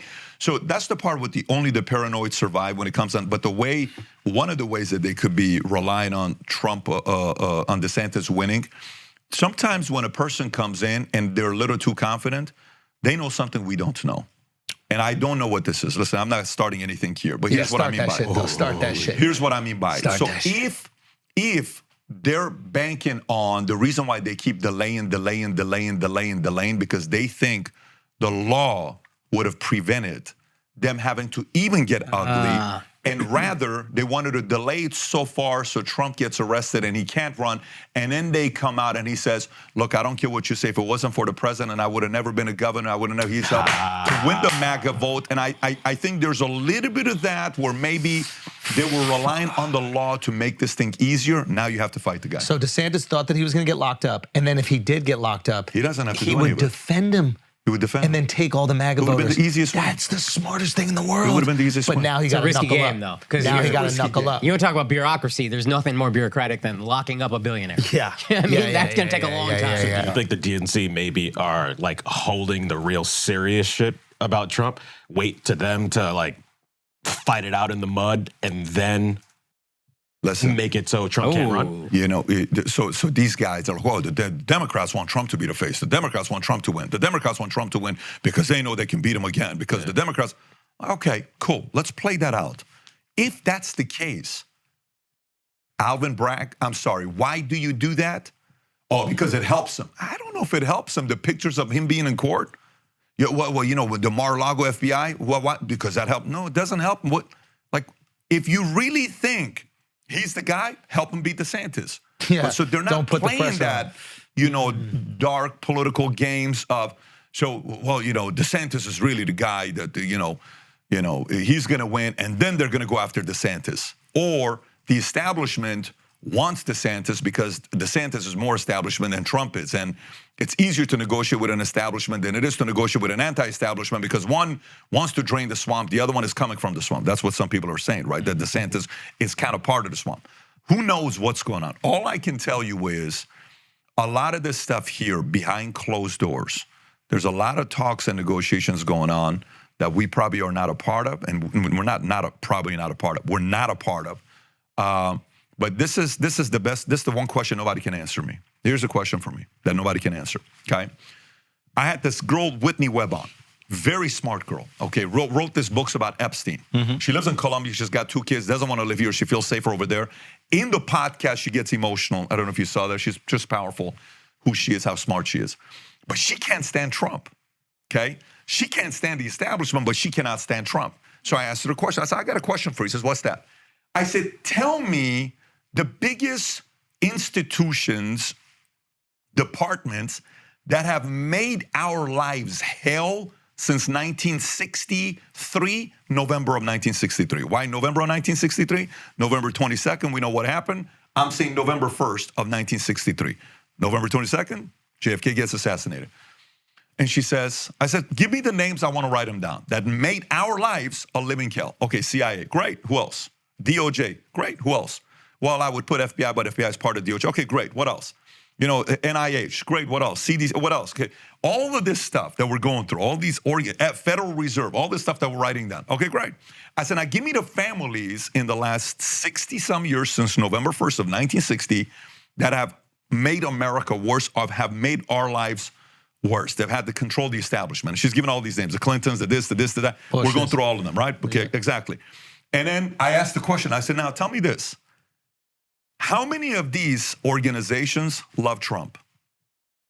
She says the following. She says, I see where you're going with this. I said, there's only, the closest example to Trump is only one other name. What's that? Bernie. No, it's John F. Kennedy. Come on, Pat. Let me tell you why. If you look at what these guys wanted to do with the Federal Reserve, with the CIA, with finishing the Vietnam War, with doing all this stuff, we can't do. Are you kidding me? The guy was draining the swamp at the highest level, and Lyndon Johnson was the swamp. He is part of the oil guy. He is a Texas guy. He was supportive of the war. He was supportive of military-industrial complex. And John F. Kennedy's more from the Eisenhower side saying, listen, we don't need to go to war to make all this money with the military. Why do we keep going to war? There's only the closest case study you got to Trump is John F. Kennedy. I'll give you another statistic here. Watch this. When John F. Kennedy ran, his dad, Joseph Kennedy, gangster. If you not studied this guy, one of the most powerful men in America the last 100 years, he's kind of like the Moses, what's his name? Who's the guy in New York, the power broker? Peter Moses, something like that. So Robert Moses. Robert Moses, yes. Yeah. He built New York pretty much, right? Yeah. All the stuff that he's hated and loved and admired, all this stuff. So, okay, Joseph Kennedy, at the time he's worth $400 million in 1962. He says, I'm willing to spend every single penny of my life savings to make sure my son becomes a president. Which son? John F. Kennedy, not the oldest one. The oldest one was first. Died, but he died. And they died. But the plan the whole time was the oldest. Was the oldest. You're right. Oldest one dies in the war. Then they have to make a fake war story for JFK so that he can actually run. This guy is the architect. Joseph? Bro, I mean... Bro, listen, whoever's... Why do we not have a movie? That's exactly what I was about to say. You need a movie about this guy. I wonder if they block it, because the idea of the Kennedys right now is like this tragic family that has went through all this horrible stuff, and we almost feel bad for them. But if you know what that is a motherfucker right there. If you have a script, you're watching this, of Joseph Kennedy, send it our way. $100 million Info at Valuetainment. We're entertaining that movie if you have a script. Anyways, going back to Joseph Kennedy, $25 million for John F. Kennedy's campaign. Okay, 50% of the money for the campaign was raised. The other 50% was Joseph Kennedy's money. Okay, now watch history. How much money who raised? Okay, Ronald Reagan put 9.6% of all the money for his campaign. Okay, 9.6% of his own money. The guy almost got assassinated and killed. Here we go. The next one is Ross Perot. 97% of his campaign money was his own money. He went up to 21%. He didn't win, but guess what? He caused George Bush Sr. becoming the president. Clinton won. If it's not for Perot, Bush is the president. The director of CIA, he's going to be the president. That's insane for an independent to get 20+% of the vote. Plus it's percent. Fucking, as a kid, I didn't know how rare that was, and I was like, oh, this guy got washed. And no, that's crazy. Trump, 72%. Yep. 72%. Hillary Clinton. 0. Biden. 0. They don't have to. By the way, Bernie Sanders is also anti-establishment. But you know what he did? He caved. At the end. He did. It should have been Trump against Bernie Sanders. It should have never been. He got scared. He caved. And they did something behind. I think they have something on Bernie that he's embarrassed of. Because it should have been the argument that we all wanted to see. Let the two true believers. Bernie's a true believer socialist. You know, he calls us socialist, democratic socialist, and Trump is a true believer. I want to see that fight. We never got to see that fight. That was a fight. Hillary Clinton wasn't really a fight. So when you look at some of this stuff and you say, why are these institutions? What do you think they have on Bernie? Do you think it's some stuff from him? Didn't he go over to Russia and like got married there? That's when his honeymoon was out of Russia, by the way. So maybe it's that. Maybe there's something. Who gives a shit though? I mean, America gives a shit. No, I don't think they do. No, I don't think they do. I think in the middle of Russia, Ukraine. Let me tell you what's one of the worst places to be in. Okay, here's one of the worst places to be in. My opinion. Somebody calls you and they have something on you. You have a major f up, major screw up that you did, and they're like, hey, if you don't do this, we're going to go public with this. Okay. You sit there and you say, okay, this is potentially going to cost me a divorce. You know, my kids, I have to explain to them. It's going to be a very embarrassing moment with my kids here. My friends are going to say, what the hell were you thinking? That sucks. And you're 62 years old. You're 71 years old. I don't need to freaking talk. My legacy will be protected forever. Or if you're wise, you're going to say, they're going to bring it out anyways. My kids are going to know about it anyways. You know what I'm doing? What? I'm doing the, 8 Mile story. Yep. I'm going to my kids and my wife and my family and say, listen, guys, we got to have a meeting here. Your father screwed up 19 years ago. Here's what I did. Boom, boom, boom. But I'm going to go and tell the world right now, right afterwards. And I'm going to tell them they came and give me the threat. And this is what I'm doing. And I hope you take value. Now I'm going to come out and say, hey, let me tell you guys, I got an uncomfortable announcement to make. And then I hope you respect the fact that I'm doing this because I don't want to be held hostage. You show a picture of how hot the girl was. This is like, listen, look at this. Listen, you would do it too, America. That's Hugh Grant, right? Babe, That's what Hugh Grant did, right? What did he do? He got, I think that the actor, he got caught with a prostitute and then went on Letterman or something and was like, hey. I think they'd already found out and then he just owned it and then he had he reacted to the news coming out. But jumping the gun on that is fire. Going on Letterman to promote the movie and then be like, yo, I got something else to tell you. Yeah. Very disappointed. But go watch the movie this Friday. I don't. All right, guys, let's take a break for a second. Let's just be serious right now. It's summer. You need a new beverage. You need a nice cocktail, okay? We know people are off the beer. Right now, they're off the beer. It is what it is. The chicks are not drinking a beer. You need something that a shorty might want to take a sip of. A shorty might want to can herself, and June Shine has got your back. Simple as that, okay? It's not some fucking can of beer filled with a bunch of bullshit ingredients that you never heard of or some cheap vodka that's gonna give you a crazy hangover. None of that, okay? June Shine has got the adult beverage that's gonna be a little bit better for you. They got the margaritas, the vodka sodas, they got rum cocktails made with premium ingredients, and they have no added sugar. Unlike the traditional canned cocktails, they're gonna have 20 plus grams of sugar. That's where your hangover's coming from. It's the perfect beverage to be taken to the beach, the 4th of July barbecue, or just in general summer drinking. They got flavors like passion fruit, vodka soda, and Mai Tai rum. And best of all, it doesn't leave you with that I just drank a lot of sugar feeling, and it gives you a lighter, brighter buzz. June Shine can be found in over 10,000 stores across the country. It's available at all retailers that you're already visiting for groceries and alcohol like Whole Foods, Target, Ralph's, Vons, Albertsons, Kroger, Wegmans, Total Wine, Bevmo, Safeway, and more. Now, we've worked out a special offer for our listeners. At any store, you can buy one June Shine package and get the second for only a penny. Think about that. That's 1 cent. That's $12 to $20 in value. I recommend you trying one of their best-selling variety packs. It's a great way to try all their delicious flavors. Go to juneshine.com/flagrant. Text them a photo of your receipt, and they will Venmo you immediately. It's that easy. That's JUNESHINE.com/flagrant. Indulge. Now let's get back to the show. All right, guys, let's take a break for a second because listen, Father's Day is coming and you need to get your dad something nice, a new wallet, an Extra specifically. Why do you get him an Extra? Because stops your mom from spending all his hard work and money, okay? The guy's been working his whole life, mom's spending all that goddamn money, and Extra's gonna stop it. How is Extra gonna stop it? Because it's boop proof. I know your mom's walking around the apartment when your dad's not ready. Boop, that little shit they use to pay for your coffees, boop. That's what she's doing. She's walking right up to him, giving him a fake hug, booping some money out of his pocket, then going and spending it on dildos or whatever your mom spends it on, horny bitch. Basically, Extra is here to protect your dad, okay?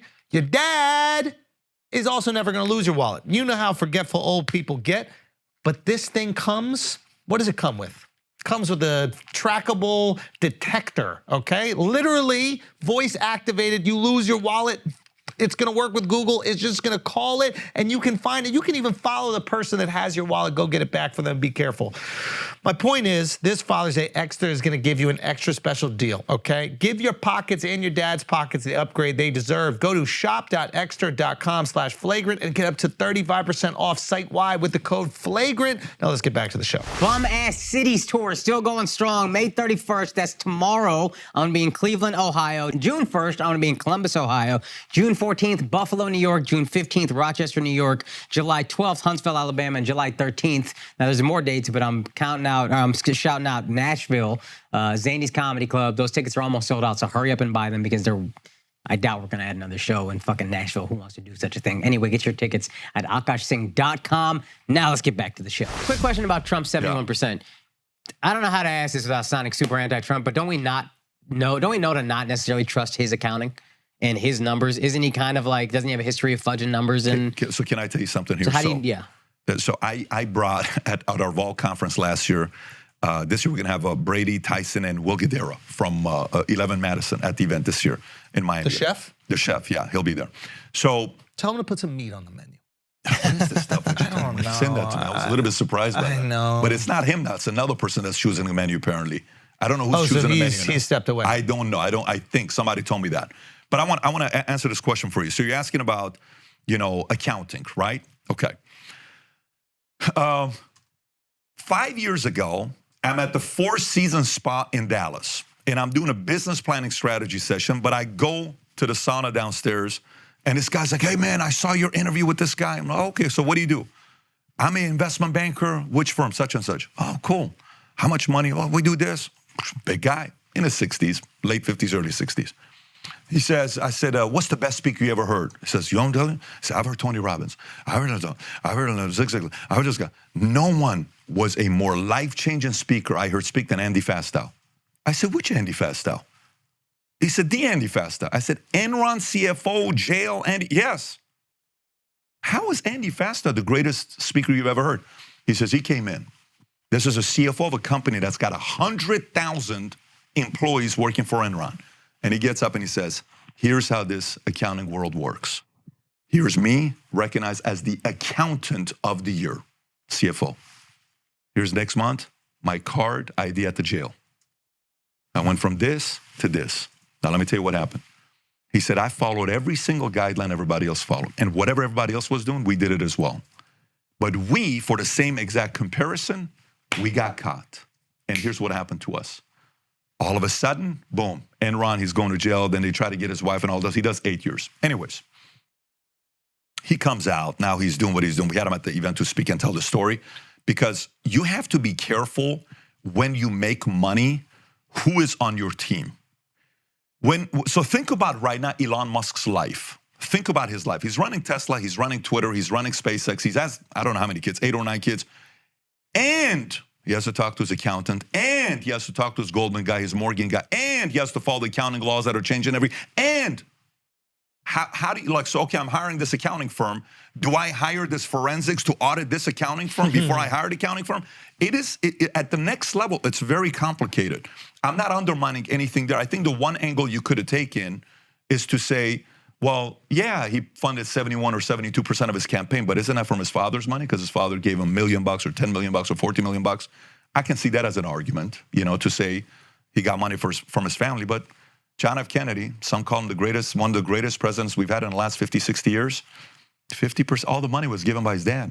He didn't make his money. At least Trump operated and built some stuff. These names on these towers wasn't his dad. It's him putting the names on the towers. So yes, I understand what you're saying on the accounting side, but I think it's important for people to realize when you're making $500,000 a year, you have a very easy way of doing your accounting. But also, isn't campaign finance like super strategic? You can't just fluff numbers on your campaign spending. Right? I'm an idiot. Isn't that what they're getting him for right now? If you could hide that, then we wouldn't even have the trial. Listen, if they go that route, there's going to be 50 other people right now running to Singapore to make sure they're not next to investigate them. What these guys are doing. What do you think happened with JFK? What do you think happened with JFK? I'm not a fan of Lyndon Johnson. I'm not. Yeah. You know, I'm always very careful with super ambitious people who are not talented, don't have charisma, and are not willing to work as hard as you. You have to be very careful with them. Very. The most dangerous people in society are lazy, ambitious people. Oh my God, they're dangerous. Distance yourself from them. Stay close. Don't offend them. Do your best to not, get on their bad side, because they're working 24/7 to come after you. And to me, think about John F. Kennedy. Attractive, good-looking, great last name. All the women love you. Marilyn Monroe, Jackie Kennedy. You're this freaking guy that you're on cover of every single magazine. And there's this guy named Lyndon. You were a kid. You wanted to be a president. And John F. Kennedy didn't want to be a president. John F. Kennedy, his father wanted the oldest son to be a president. John F. Kennedy had back problems. He had issues. He had things that he was dealing with. He was just a guy that wanted to live a regular life. Just always keep your eyes out on lazy, ambitious, non-charismatic people. You think LBJ set him up? If I'm a betting man, of course I can't say 100%, but if I'm a betting man, I'm going to say, 60% yes, it's him. What chance do you think it was that he was taken out by Russia? From which standpoint? From the angle of the fact that, he had gone and stayed in Russia, and his girlfriend and the wife and all that stuff. Back in the days, they were using this one drug to get you not be thinking what you're doing, and then you snap out of it again. I don't know if you... MK Ultra experiments? MK Ultra experience. So, by the way, this is another... Now you're speaking on language by the way, here, this is the thing. There's a reason why this guy is I call him one of the sharpest cats in the market, but he's very good at, Schultz is brilliant, man. What's he doing to you right now? What do you think's going on? What do you think? Listen, what game is he running? He knows when we finish the podcast how big of a fan I am of his. I think he's a modern-day Johnny Carson. I think he's super capable. I think this is a guy that is a very... here's what I'd like with him. This is what I would like with him. It's what he wants. But I would like to see him talk to the average day-to-day people. And that happens at 11 o'clock at night. Jimmy Kimmel, Jimmy Fallon, a show. When Greg Gutfeld, who's very good at what he does. Shout out to Greg, yeah. Very good at what he does. He is number one beating out Fallon, Kimmel. The only reason is because there's not a Letterman, there's not a Leno, there's not a Johnny Carson today. Nothing against them. They got a great crew going on. But it just means the product of Kimmel and Fallon is not that good today. That's just all it means. Because you have forgotten how to talk to the regular person in America. So the strength of a Johnny is I can talk with anybody, but most importantly, I know how to talk to America. That's why people love them. Yeah. And I think he's the modern day Johnny Carson. Where was Johnny from? Oh, it was Omaha? I think it was Omaha. Yeah. I think that was huge for Johnny. Yeah. I think growing up there and understanding what everyday people are allowed him to communicate those sensibilities to the people in the highest echelons of Hollywood. Yep. And even going back and watching him, unbelievably charismatic, self-deprecating. Imagine being the #1 guy on television when there's 4 channels.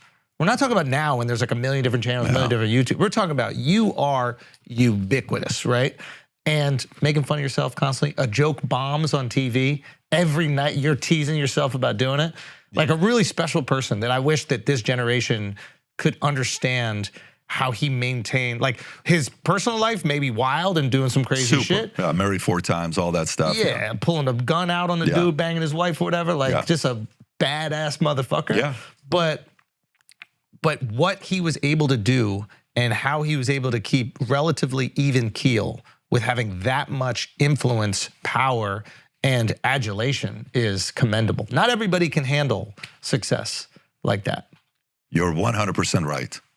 You're absolutely right. And, he was one of a kind on how he did it. So going back to Russia, you think Russia was the... I don't know. It's just a tricky situation because you can't acknowledge that a foreign country killed your leader without going to war and everybody dying, right? So you have to maybe make up a story that removes their claim to victory from them to protect your national identity. If it comes out that we took them out, look at what happened with Iran, right? When Trump zapped the dude and then puts the American flag on. He's like, good. And then they bomb a unit with nobody at it. And they said, look what we did. We retaliated.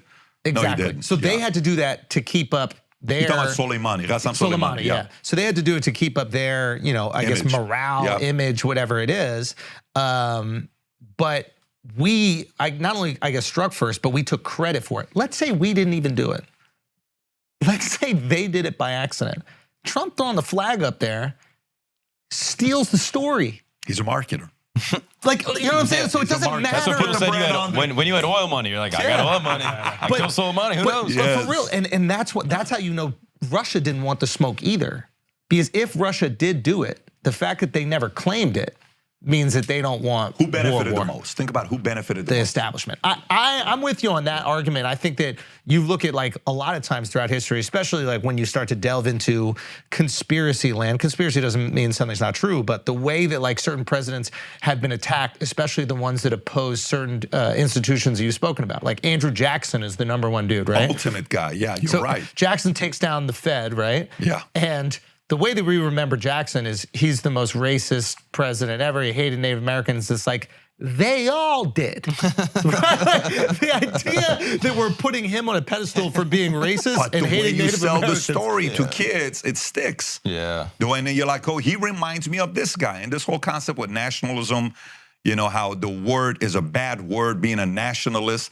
What's the antonym of nationalism? What is the antonym of nationalism?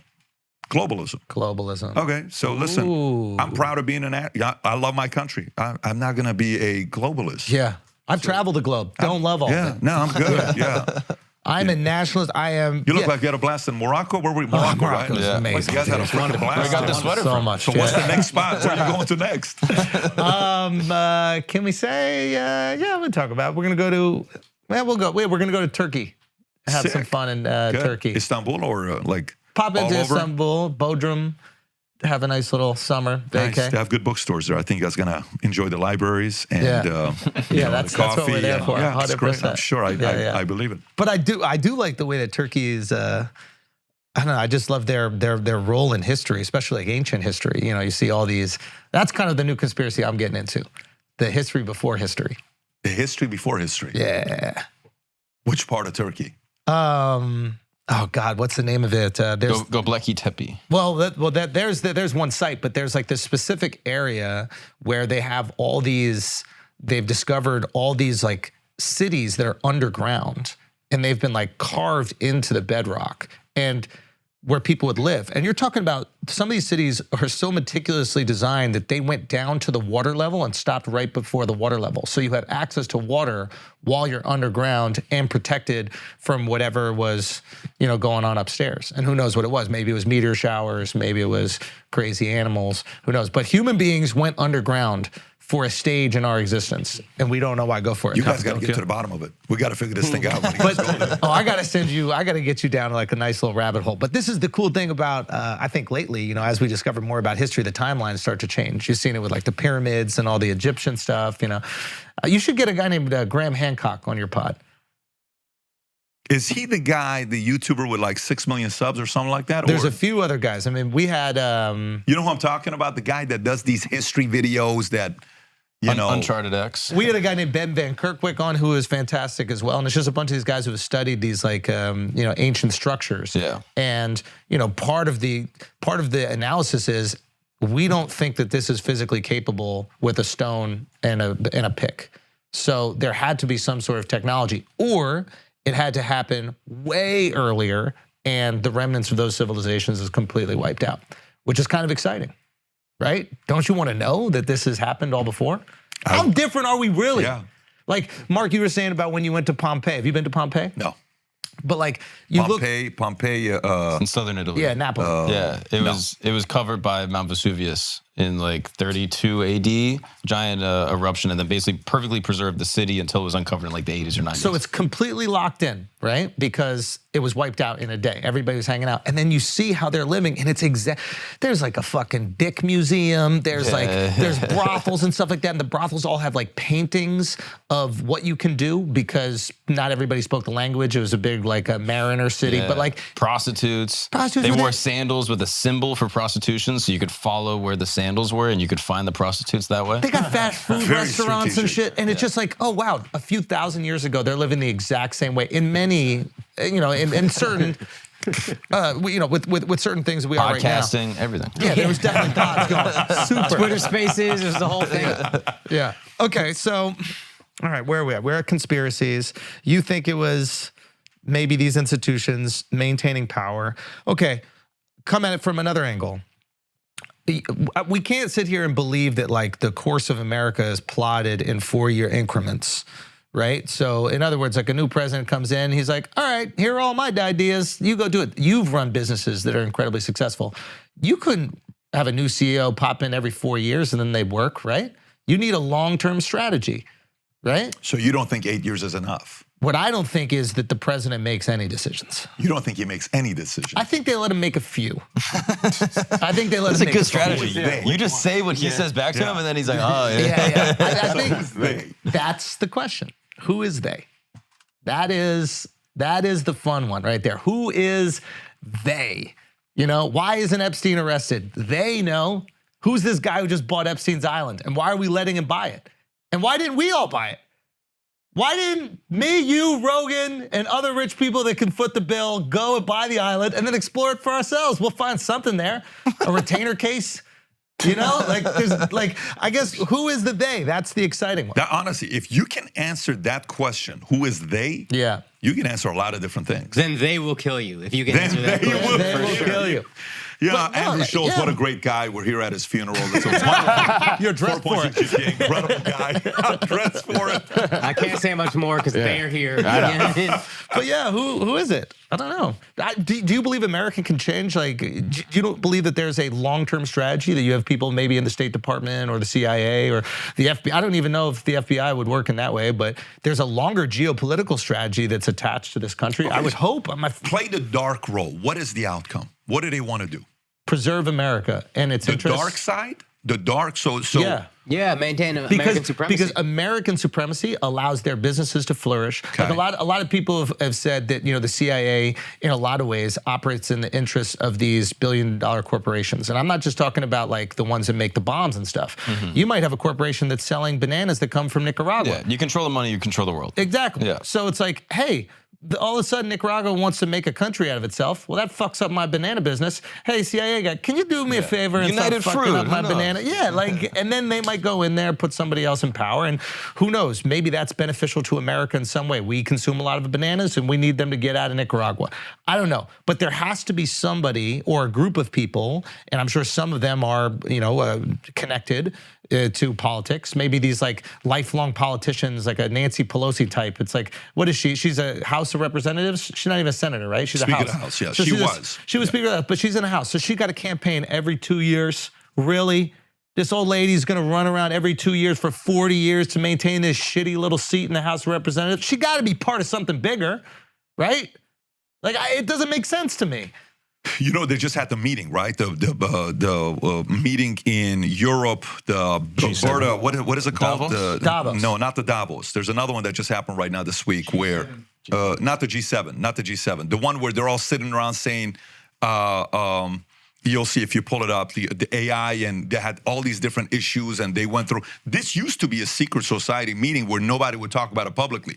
Now they're no longer saying it private. They're saying this meeting was being done here. Used to be in San Francisco, I want to say. The Bilderberg. Oh, the Bilderberg conference. The Bilderberg conference. Wasn't that in like Sweden or Norway or something? Sweden like or Norway. I think it's Sweden. And they wrote out exactly who was there, what the topics are, what the issues are. Well, there's some good conspiracy stuff about this conference. Yeah. Zeitgeist. It was in Zeitgeist. Was that Change or one of those, yeah. Yeah. Okay, go on. So the whole thing is like, who is they? Are they? Or is there a guy that's like, okay, have those guys sit right next to each other? Why is that person here? Who invited him? Oh, okay, I see why we have him. He needs to meet with them because we need to get that deal because we need that technology here for South Africa because of the deal that we're doing with India. So they, like, who is they? You That's what I'm saying. Yeah. Who is it? And who continues to hire these people? And how do we make sure that we have the best talent? How do those people get recruited? Do you think there's a couple different theys? Yeah. No. So I think that this is my hope. And I know this sounds crazy to hope, but like I think that my hope is that there is a group of people that are the theys that we're thinking about, right? And these people probably work for government institutions. Maybe some of them are politicians. Maybe you want some that are in, and they're like the career politicians that you're like, why haven't you done more? Like, why is Nancy Pelosi campaigning every 2 years? Like, you're too famous to campaign. Like, why not go from, why be a senator? Campaign every 6 years. It would just be easier. Power job, though. Speaker of the House is a very powerful job. Of course, but she wasn't always speaker, right? Yeah. And she's been involved in politics forever. So you have a few of those people, and they plot the course of America, and those people interface with the billion-dollar corporations that are incredibly successful within America. My assumption is that once you're a Bezos, once you're an Elon, you're a government employee. And not in a bad way, but it's like, hey, you want to keep on gaining money and gaining influence and being successful. Yeah. Google has to talk to the government. So I got a question for you. Yeah. Do you think Elon, his vision with what he's doing is good? Like, if I were to ask you what percentage of trust do you have that Elon is a good person trying to do good versus evil, what would you say? I think Elon is a good person trying to do good and the best. I think he believes that he is doing the right thing. And I think that sometimes comes at odds with the powers that be. And I think that's why you see, like, for example, everybody loved Elon. Elon was the darling. There was the left and the right. The left were buying his electric cars, and the right was like, here's this businessman. He's making all this money. We love him. It was the one thing the left and the right could come together on and agree on. And then Elon gave a political opinion. He tweeted, it's hard for me to, I'm a lifelong Democrat. It's hard for me to consider myself a Democrat now. And just like anytime Joe Rogan says that he supports a presidential candidate or anybody with influence, and you're gonna go through this as well, there was a smear campaign that happened the day after, and they were out there, whoever they is, out there trying to make him radioactive. Maybe that's the DNC. Maybe it's not even the theys that we're talking about. Maybe that's much lower level. Yeah, maybe that's like DNC to me is like low level shit. Right. It's like you're trying to get someone into office. Like, that's not the game we're playing. That's temporary game. Theys, that's forever game. Theys are like manifest destiny. Like, we want to go back. Theys are like, yo, let's buy Louisiana. Are you saying like Coke? You're talking about Rothschild. You're talking about Peter Soros. Thiel. You're talking about those types of guys. I think those are the guys that get to interface with the government employees, right? Because you need someone who's actually part of the fabric of the government, and then you have so much success within business that you become part of the government. So Google can't operate on its own. The government needs to know what Google knows, and Google's like, you know what? That's fine, because otherwise I go to prison or whatever the fuck it is. Zuckerberg gets a call. Everybody gets a call, right? Like, we even saw it with Twitter, right? Wasn't like the FBI interfacing with Twitter and telling them about it. So we know that they're discussing things, and we know things are going on. And like, to be honest, that's why I think you're in the best position, where it's just like you have generational wealth. Like, if you wanted to stop right now, you're good. Your kids will be good. Your kids' kids will be good. And obviously, hopefully, you put the values in them to make sure they make these smart decisions. Like, you have real freedom right now. You have real freedom on planet Earth. That is fucking crazy. That is like 0.0000001% of human beings even get here. The only way to get there without money is like if you can live off the land. And fuck that. I'm not trying to camp every single day, right? You know what I mean? I want air conditioning. I want a fucking house, right? So once you get to multi-billionaire status, now you get the calls from those theys. And you'll find out who theys are, but you gotta be willing to pay the cost. And then they might call you and be like, listen, Trump ain't the guy, man. He's messing up these deals that are 50 years in the making. Like, he's talking about buying Greenland. We've been trying to buy Greenland from 1905. We think we'll get it by 2030. And he's talking about it now. Now the price is gonna go up, and they don't even realize the resources they have under there, but this fucking baboon started talking about it. And that, like, there has to be somebody who decided we need to go from New York to California. So you think there's an element of nobility in the establishment? Here's the thing. due to money because the selfishness of making sure to protect the money. There's a nobility in your business succeeding because the people that work for you also succeed and they thrive within that business. So like you wanting to succeed is gonna help them pay for their families and everything. Now, I'm not saying they make the right decisions. They make fucking horrible decisions that we benefit from, and we just get to complain and whine about them. Because we're on the right side of it. You know what I'm saying? They go start some war somewhere. We take all the oil. Oil's $2 a gallon. We get to take all that oil, enjoy all that oil at $2 a gallon, and still go, they suck. How they gonna make those wars over there, them piece of shit days? And they can't even complain about it. So money keeps them honest. Their selfish intentions and desires makes them do the right thing. So, okay, so then the question becomes, are they more driven by freedom, status, or control? I would assume the latter. Control. You could say they're one and the same. Yeah, they could all be wrapped up into one. I assume these people are patriots. They just have a different way of looking at their patriotism. You think these people are patriots, some of these people? I think that these people... You think people, Soros is a patriot? No. Okay. I don't know what that guy is. Okay. I don't even know what he is. I hear the name is popular. I think he's done a great job of like making himself be mysterious and not even in the conversation. I think like the Wizard of Oz. Yeah, it's like just now with the internet. Like think about this. This is fascinating. This is how you know that guy got some influence and control. We know everything about Jeffrey Epstein, everything about Ghislaine Maxwell. I got bikini pictures of Ghislaine Maxwell, right? Yeah, you do. Nobody even knows George Soros. They barely know his upbringing. They kind of like, if this guy is actively supporting these district attorneys in these liberal cities and destroying the fabric of these liberal cities and these liberal states, if he's doing that and we got one picture of him, that's different level.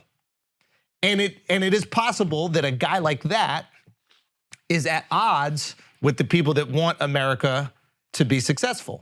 And he's found a way to profit off of this. And who knows, I don't know why they would even let a guy like that exist. If there is an all-powerful they that's trying to protect America, why would they let him exist? Who the fuck is he? Can you tell me who he is? Oh, there's no way in the world, like right now, if you look at, are you familiar with ESG, DEI, and CI? No, is that a new I thing? didn't even know what the fuck you just said, to be honest with you. That's crazy. It just came out of your mouth. Lesbian, gay. Let's talk about tequila. The best kind of tequila sitting out there. I don't know if you guys had it this last Sunday one. We're gonna have it afterwards. So apparently these guys, if you're not, they're mixologists is what you guys are. Yeah. It's this protein drink, am I saying it correctly? Yeah. With Celsius and tequila is what you guys drink every day. I'm so impressed by this, what you were saying. Yeah. So going back to this. Okay, so ESG, CEI, and DEI, okay? ESG is about environmental something group that's out there to making sure companies are making the right decisions. So Larry Fink and BlackRock say things like, we're gonna force people to do the right thing. There's a video of him saying this. We have to use force to make companies do the right thing. DEI is called your diversity, equity, and inclusive score.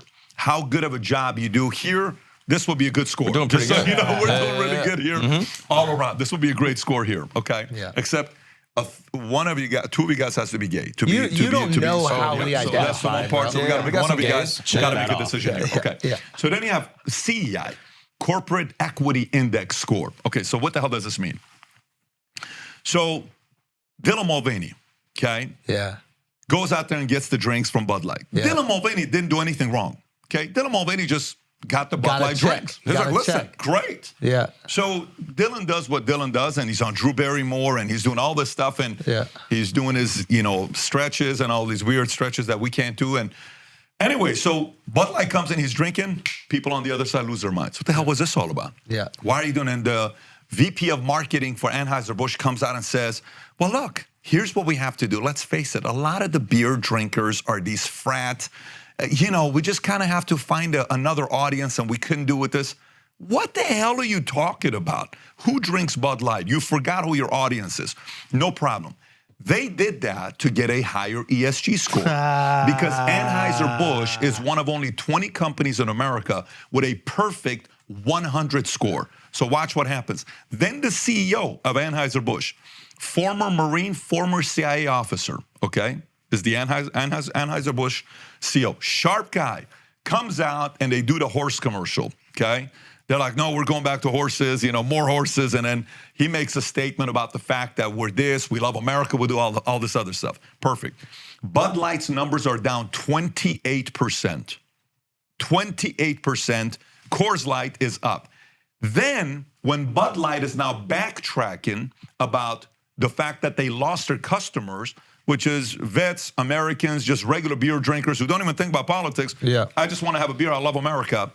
Then when he made the apology and the ESG folks took it as apology, they said, nope, Anheuser-Busch officially lost their perfect score. They had a chance to stand up for themselves and really do something about this and defend the transgender community. They did not. We're lowering their score, okay? So now it's like, what the hell do we do? Here's a problem what they did. Rather than understanding who your audience is and making sure your audience is happy with the customer, with the product that you're selling, you try to make ESG happy. So who's behind ESG? Larry Fink, BlackRock, all these guys. But the HRC score, which is the DEI score and the CI score, HRC is a company that gives these scores. HRC, human rights something. If you Google what HRC stands for, I don't know what the C stands for. It's Human Rights Community. Human Rights Campaign. Human Rights Campaign. Human Rights Campaign goes and gives the scores, and they tell you what you need to do to improve your score of ESG within your company. So guess who gave $100 million to HRC? I want to say in 2012. You can verify this. In 2012, HRC, that dictates what your scores are, and comes and scores these people, was given $100 million by this guy named George, last name Soros, okay? So what, Pat? What's the big deal behind this? So, then we go to a complete different space. You look at Hollywood, what announcement they just made, right? I don't know if you guys saw the announcement they made last week. Hollywood made an announcement, the Academies made an announcement last week.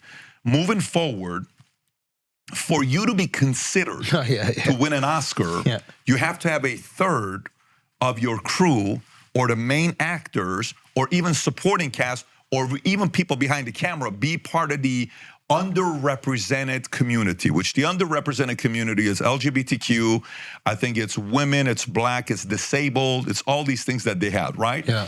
If you don't have a third be a part of that, guess what? You are not able to get nominated for an Oscar, which means, if we go to Titanic, would have never been nominated and would have never won. If we go to Godfather, it's not going to happen. If we go to all the, Saving Private Ryan, not going to happen. You go to all these great movies that have won Oscars, that'll never happen. So what does this do? A Richard Dreyfuss comes out and says, wait a minute, what are you talking about? The whole concept of being creative was for me to be let loose so I can do what I'm doing. By the way, here's a part that Hollywood has completely lost their minds. Do you know why movies in America went to Hollywood? Do you know the story behind why we make movies in Hollywood in the 20s? Do you know how this happened? Nobody would hire the Jews. So the Jews went out and made Hollywood. But where did they escape from? Where did they leave and who dictated the rules? Do you know who dictated the rules of Hollywood and movie making? Who? A guy named Thomas Edison from Jersey. They left Jersey because Thomas Edison had all these guidelines of making stuff that you had to do. You had to go through this, you had to go through that. They controlled all of it. You can type in Thomas Edison, 1920 Jersey, Hollywood leaving, you'll see the article. So they go to Hollywood. Edison, like the light bulb? Like the Edison. Yes, Edison. Wow. So did you Edison, find it? Did you find the article, Edison? Yeah, I'm pulling it up right now. Yeah, so Edison, the light bulb Edison guy, forces the creatives. Are like, dude, let me alone. Let me just go make what I want to make. Why are you doing this to me? Let's go find this one city called Hollywood. They go to Hollywood. In 1920, 95% of all motion picture movies were made in Hollywood. They gave the double to Jersey and to Edison. They go to Hollywood. They make the movies today. Yep. Wow. Thomas Edison drove the film industry to Hollywood. Wow. They left him. So here's what's crazy. From 95% of motion pictures being built in Hollywood to now 50%, 55%. People are leaving Hollywood to different cities. They're sick of this game that's being played. So people forget, go back and figure out why Hollywood started in the first place. Because you made it too difficult to make movies here. Now you're doing it again. Now you're doing it too. And why? What does George want from this? Is he profit-driven? I don't understand his... I have my own opinion. Yes, please. What is your own opinion? For me, okay, so There's a lot of different fears people have. There's a lot of different fears people have. There's a fear about overpopulation. Oh, that's one of the biggest fears that we have, was overpopulation. Elon Musk comes out and talks about the underpopulation. We need people. Declining population. If you go really look at the founder of Planned Parenthood and see what the hell her vision was and how she was worried about all these kids being made, and if you see her interview with Wallace, just go watch this 26-minute interview with Wallace, and you'll see what she says. When he asked the question, do you believe there's such a thing as a sin? Do you think we're committing sins by preventing these kids? No, I think we're doing the right thing because these kids shouldn't be born in this difficult life and all this other stuff. No problem. Statistically speaking, and then morally speaking, I'll give you statistically first and then we'll go morally. Statistically, China, when you look at their population, a inverted pyramid is when a society is healthy. Meaning a pyramid is where society is healthy, meaning the youngest at the bottom, 0 to 4 in China in 1950, the biggest percentage of the China's population in 1950, you can pull this up as well, was 0 to 4, okay? Then it's 5 to 8 and all this other stuff, right, when you look at their age. So today, China's the complete opposite. They have tons of old people, not enough young people to support them. And their cost of Medicare just 20 years ago was $500 billion. Last year was $8 trillion. They don't know what to do with this. They're dealing with this 4-to-1 rule, which is for every one kid, he has to take care of 2 of his parents and 4 of his grandparents. But 1978, 1979, they came up with the one-child policy. China took a hit. They used to do 4, 5, 6 kids. Per now, it's 1.1 is where they are. So in U.S., do they want to Oh, shit. Is this our democratic free way of combating a rising population? By getting... You see what China is... Well, this is the shit that I'm talking about. This is...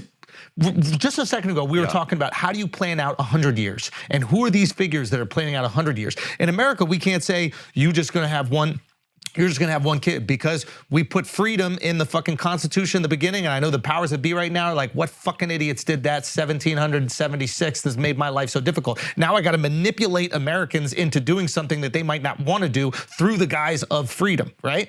So holy shit, they see the advantage that China might have by reducing their population. We have to find a way to reduce our population. And now you got women on the streets going, scoop those babies out of your uterus. By the way, that's one though. Fuck me. Planned Parenthood would be one element. You know what the other one is? Here's what the other one is. Gays. Okay. You saw Bill Maher talking. Bill Maher, by the way, you saw what Bill Maher talked about? Have you ever seen the statistic by generation? Which generation has the most LGBTQ members? Have you seen this? Can you pull up LGBTQ community by generations, okay? And then Bill Maher says, listen, at this pace by 2047, we're all gonna be gay, okay? Because that's just kind of, it used to be 0.5%, then 1% of the generation, then it's 2%, then it's 4%, then it's 5%, then now it's like 24% of the generation is LGBT. So the pushback someone would give for this argument is, those were times when being gay was not accepted. And now's the time when it's being accepted. So all those people that were in the closet have now come out the closet. That's the pushback that someone would give to that statistic. And the flip on that would be, there's a major, churches are losing today to the church of LGBTQology, okay?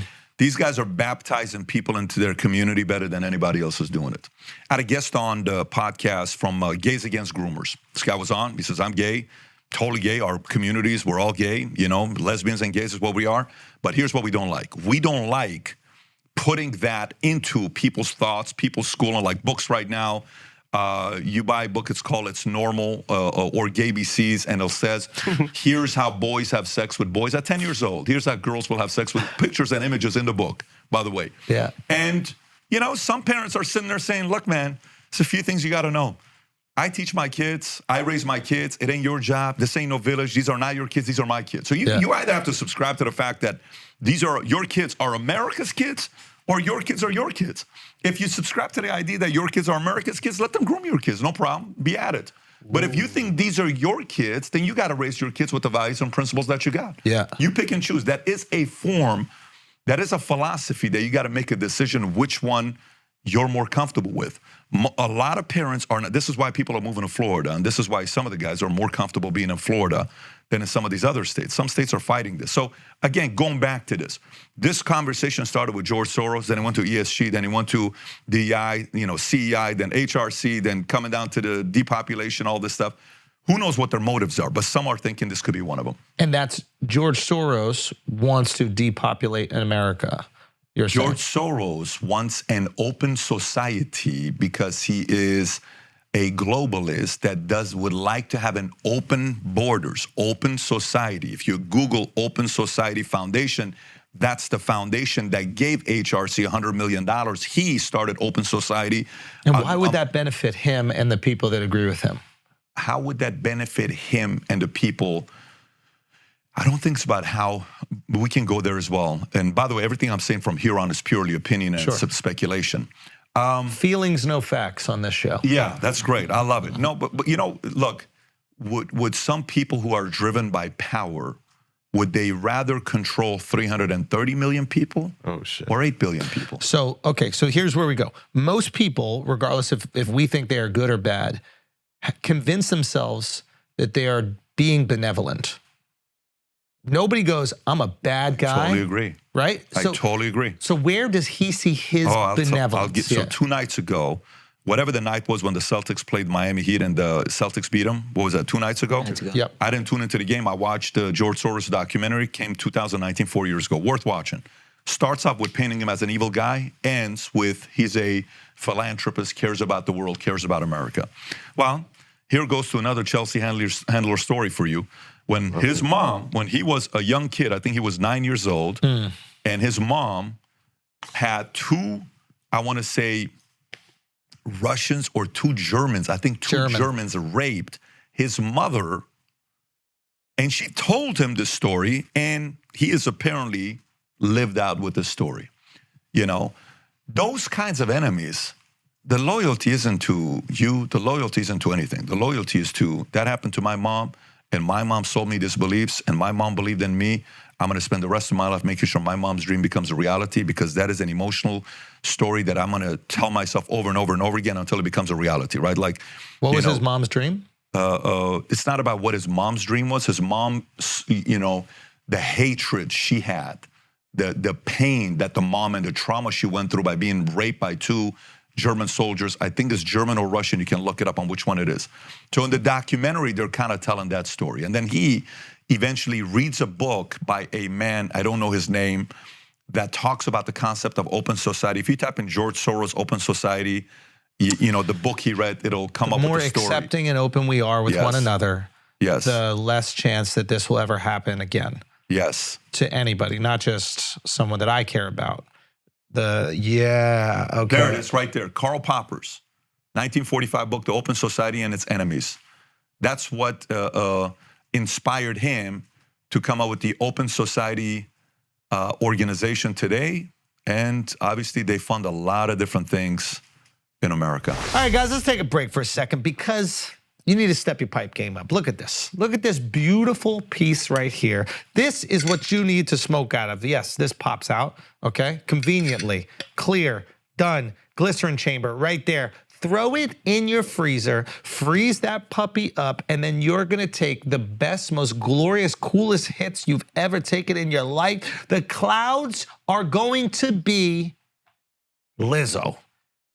They're going to be some of the most unbelievable puffs of smoke that are coming out of you. Legal smoke, of course. You would only do legal smoking out of this right here pipe. The point is these glycerin chambers change the game. They change the game. You don't want that raspy, coughing, torn up throat. You don't need that. You don't need that. What you need is the freeze pipe. So for the smoothest glass pieces at everyday great prices, go to thefreezepipe.com and use the code FLAGRANT for 15% off your order. That's thefreezepipe.com and use the code FLAGRANT for 15% off. Shop today. Your throat and lungs will thank you. Now let's get back to the show. All right, guys, let's take a break for a second. You're not getting enough probiotics. You're not getting enough minerals. You're not getting enough whole food sourced superfoods. That's a fact. You're not gonna look at me right now through your screen or listen to me right now on your AirPods and tell me you're getting too much of those. I know you're not. That needs to change. How are you gonna change it? I'll wait. No, I won't wait. I'll tell you exactly how. Athletic Greens. Athletic Greens has got your back, okay? You are going to be absorbing 75 high-quality vitamins, minerals, whole food source, superfood, probiotics, and adaptogens to help you start your day right. That's what I'm about. Start the day with it right there. Green juice, blend it up. Even when I'm on the road, they got these little packets you take on the road. It's nothing. It's nothing. It doesn't matter if I'm in a hotel that has absolutely awful food. It doesn't matter because I'm starting my day with that Athletic Greens, that AG1.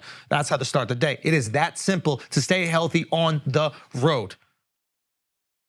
Stay healthy at your home. Stay healthy wherever the fuck you want with Athletic Greens, okay? Right now, it's time to reclaim your health and arm your immune system with convenient daily nutrition. It's just one scoop in a cup of water every day. That's it. No need for a million different pills and supplements to look out for your health. So to make it very easy, Athletic Greens is gonna give you a free 1-year supply of immune-supporting vitamin D and 5 free travel packs with your first purchase. All you have to do is visit athleticgreens.com/flagrant. Again, that is athleticgreens.com/flagrant to take ownership over your health and pick up the ultimate daily nutritional insurance.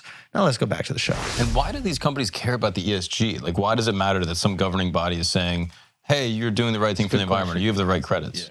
Okay, so because what is the DNA of the establishment? Think about it. What is the DNA of an establishment? So there's one video that just is going viral on YouTube right now. It came out 6 days ago. The opening line is by a very profound professor. I think it's a Berkeley professor. And she says, look, let's face it, Democrats, the hardest task we have is to tell the American people, because we all know we're smarter than everybody else. But the way we have to sell it to them, we have to connect with their hearts. We know we're the ones that are educated. We know the history, and they don't. And we know what's right for America. But we have to try to connect with them through emotionally, like, wait, what? What are you talking? I'll text you the video afterwards so you can see it. What are you talking about? Well, the establishment thinks they know what's right for you.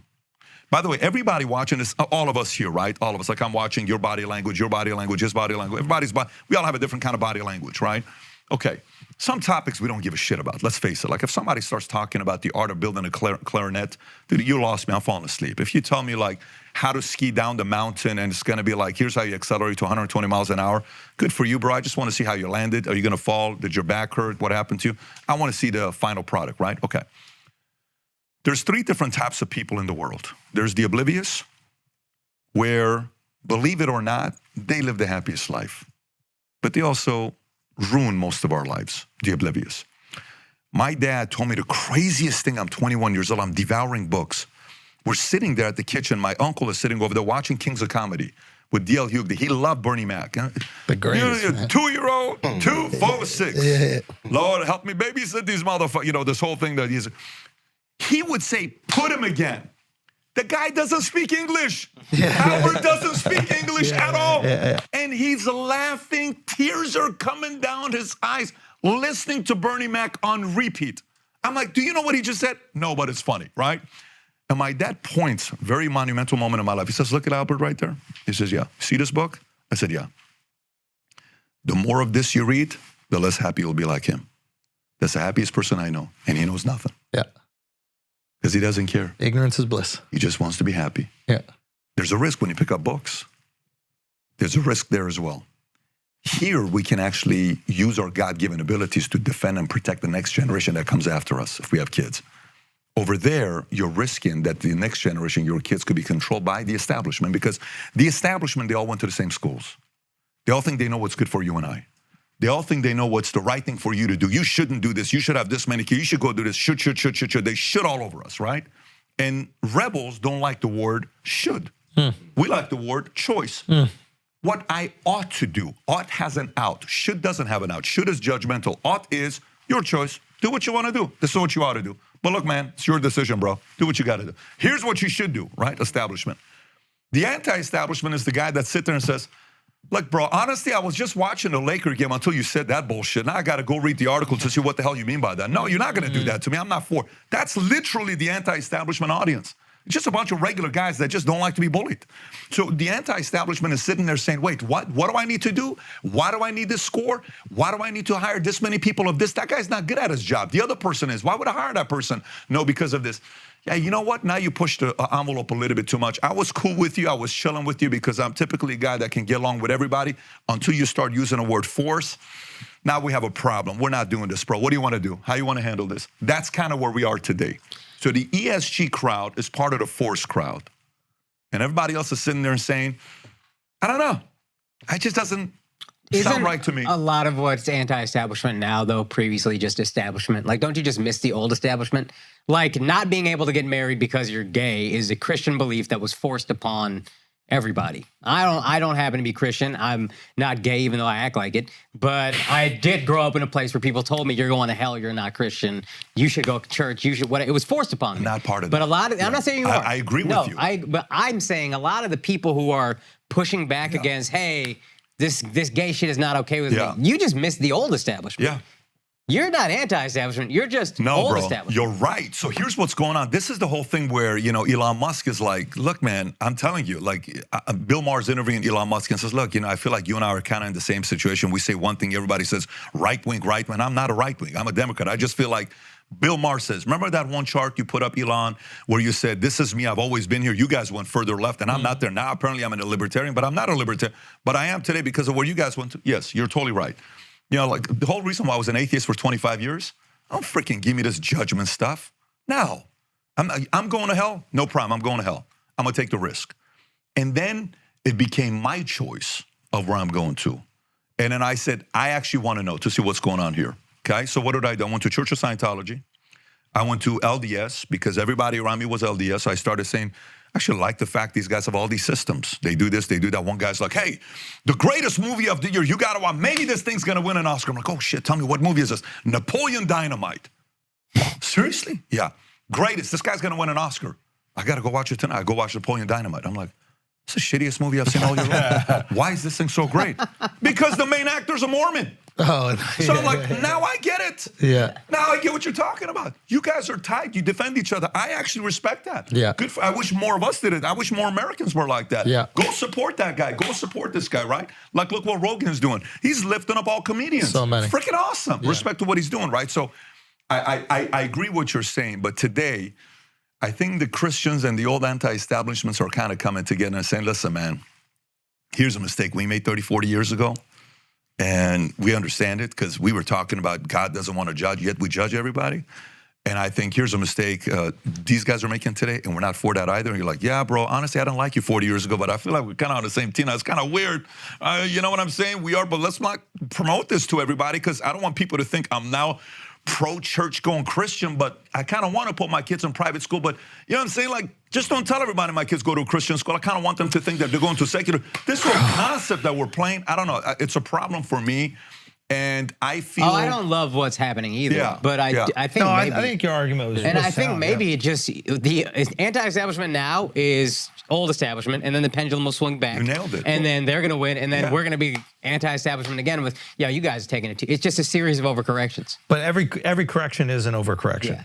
Yeah. And so maybe you see that start to swing back. But that's a really interesting theory, the idea of Planned Parenthood and a promotion of LGBTQ as a way to curb population growth and compete with China, who did it effectively, incredibly effectively, with tyranny.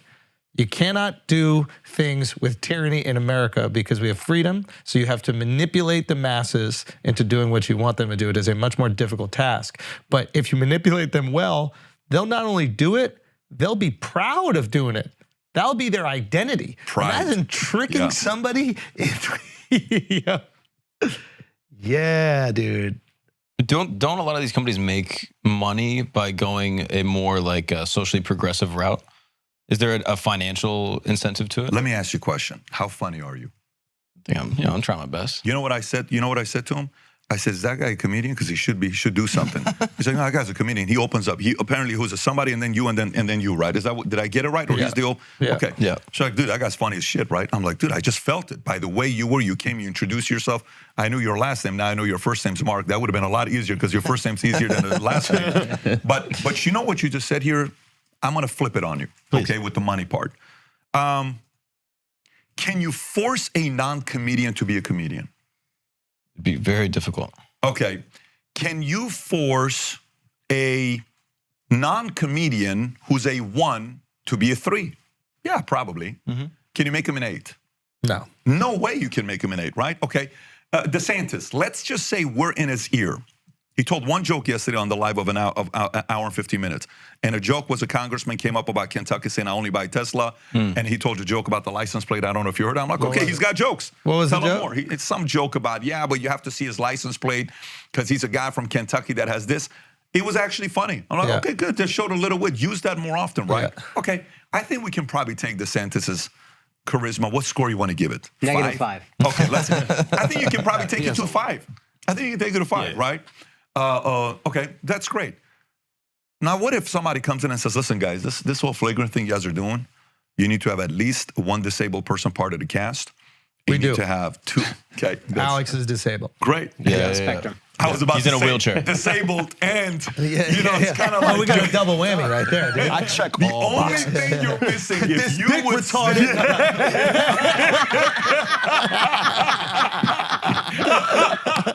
He ain't wrong.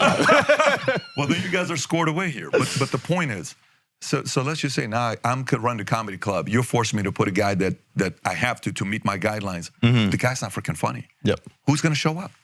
Yep. That's a problem. Yeah. You can't force me to hire somebody that's not necessarily Why do going these to be the companies best for his care so job. much? I don't drink beer because they have a perfect ESG score. Like, I don't understand why the companies Why care. are they adhering to it? Because if you have a higher ESG score, they'll help you raise money. You'll be able to participate in certain things on the stock market. You know, they removed, you know what's one of the worst ESG scores in America? Which company? Take a wild guess. You'll get it right. I want you to take a wild guess. A crazy CEO they hate now. What company you think has one of the worst Amazon. ESG scores in America? Twitter? This guy Fox. just bought. Tesla has one of the worst ESG scores in America. Are you kidding me? This is the guy like environmental. The guy freaking built a car to clean the environment more than you did. They have a low ESG score. Do you realize the hypocrisy just because they don't like this guy and he doesn't follow their guidelines? Yeah, that's a crock of shit right there. There's no way you can say something like that with this. Question. But because the right structure of people are not there, the best part about bad policies is eventually the leaks in your argument, the hypocrisy, the contradiction shows up, and then all the fingers are being pointed back at you. But unfortunately, for that to happen, it takes a couple decades. You can get away with it for a couple decades. There's a religiosity to wokeness that I think I'm starting to wrap my head around a little bit more lately. I'm just curious about your feeling on this. Is that like, you know, when you act in like a pious way and you believe in the teachings of whatever God you choose, it removes some guilt about the way that you interface with the world. You can feel better about yourself. It removes some anxiety. If there's things out of your control and you put your belief in God, it removes that horrible feeling of like, what if I don't know what's going to happen tomorrow? What would happen to me? What would happen to my family? A little bit of it. And that's why I think that, you know, God can be this amazing force in people's lives, and religion can as well. It literally can provide comfort, right? Emotional comfort, right? I wonder if subscribing to woke ideology does the same thing, in that, like, if you realistically want to give every human being in the first world a score, we would score a 0, right? The phones are all made by slaves with the fucking cobalt mines, and the outfits are all made by sweatshop worker, and the sneakers are this, and the oil is from What some a war, point. right? So it's like, but if I do 0.1% better, right, which is woke, if I put up a flag, or if I recycle my straw, if I do 0.1%, like literally now I went from a 0 to just a 1% on this scale. I'm still 99% horrible, but that 1% allows me to remove all the guilt and anxiety. I'm a good person in this world, and I wonder if that's why people have a religiosity about it. I felt horrible about my contribution to the negativity of being a first world citizen in a place like America, but this removes me from that, and now I can exist in my day. It's a coping mechanism. Yeah, It's a what? coping mechanism in a way. Yeah. I think the other part is also guilt. They're making you feel guilt. And even more importantly is, you know how you sit in a room? Like, for example, if we walk downstairs, I saw a guy skateboarding, the guy had a camera trying to get this clip. Real good place here, by the way, sick place. And we see a guy slap a girl in the face. Okay? And we're like, oh shit. Well, listen, we've told not to do anything. And then he slaps her in the face again. And one of us says, well, probably he caught her cheating. Okay. And then he punches her in the stomach. Okay, great. But if you do get involved and you touch, a new law's out that if you get involved in a marital dispute, you go to jail for 5 years. Okay? Let's just say something like this exists. Okay? Then you're like, well, I mean, look, I got to follow the laws. So I'm just not going to do anything. But you not doing anything, is that the right thing to do? No. What is the natural thing to do? Hey, bro, honestly, dude, I don't know what's going on. Dude, I get it. I've been through a bad relationship. Can you just, dude, can I just, here, bro, let's go for a walk. I'm so sorry. Can you do that? Andrew, can you talk to her? Dude, can I talk to you? What's your name, man? Where are you from? Where you seem like a nice guy. What happened here? Do you know what the fuck? I caught her with this. Totally get it, bro. We've all gone through it. Tell me. Okay, that's what naturally we're all going to do, right? Okay. So some of the stuff today is going on, I believe, in our mind, we say this. It's a little weird. It's a little weird, bro. Kids watching transgenders dancing drag queens. Why, bro? I've gone to a drag queen show when I was freaking 22. Totally fine. I freaking laughed my ass off. It was hilarious. Hilarious. 5 years old, bro. Yeah. But you know what? I don't want to say anything because my score is going to be down with the people I'm working with. I don't think 5-year-olds belong at non-drag comedy shows. Yeah. But, you know, it's like a little, but, you know, you have to be abnormal to think that's normal. So all people are saying right now is, dude, that's a little bit abnormal. Okay, say you have your kid and your 9-year-old kid comes to my house and we're hanging out. And your son, you're like, hey, Pat, I want my son to get closer to you because I want him to be a better business guy. And I say, hey, Junior, yeah, what's up? Do you know how boys have sex with boys? And you're like, I don't want to say anything because Pat's got a high ESG score. You're going to be like, Pat, I'm sorry. What are you doing, bro? Look, I'm teaching the guy yes and those options. Maybe he's gay. What are you getting upset about? Your daughter, do you know how girls, you're going to say, dude, can I ask you a question? What's that? Talk to them about business all you want.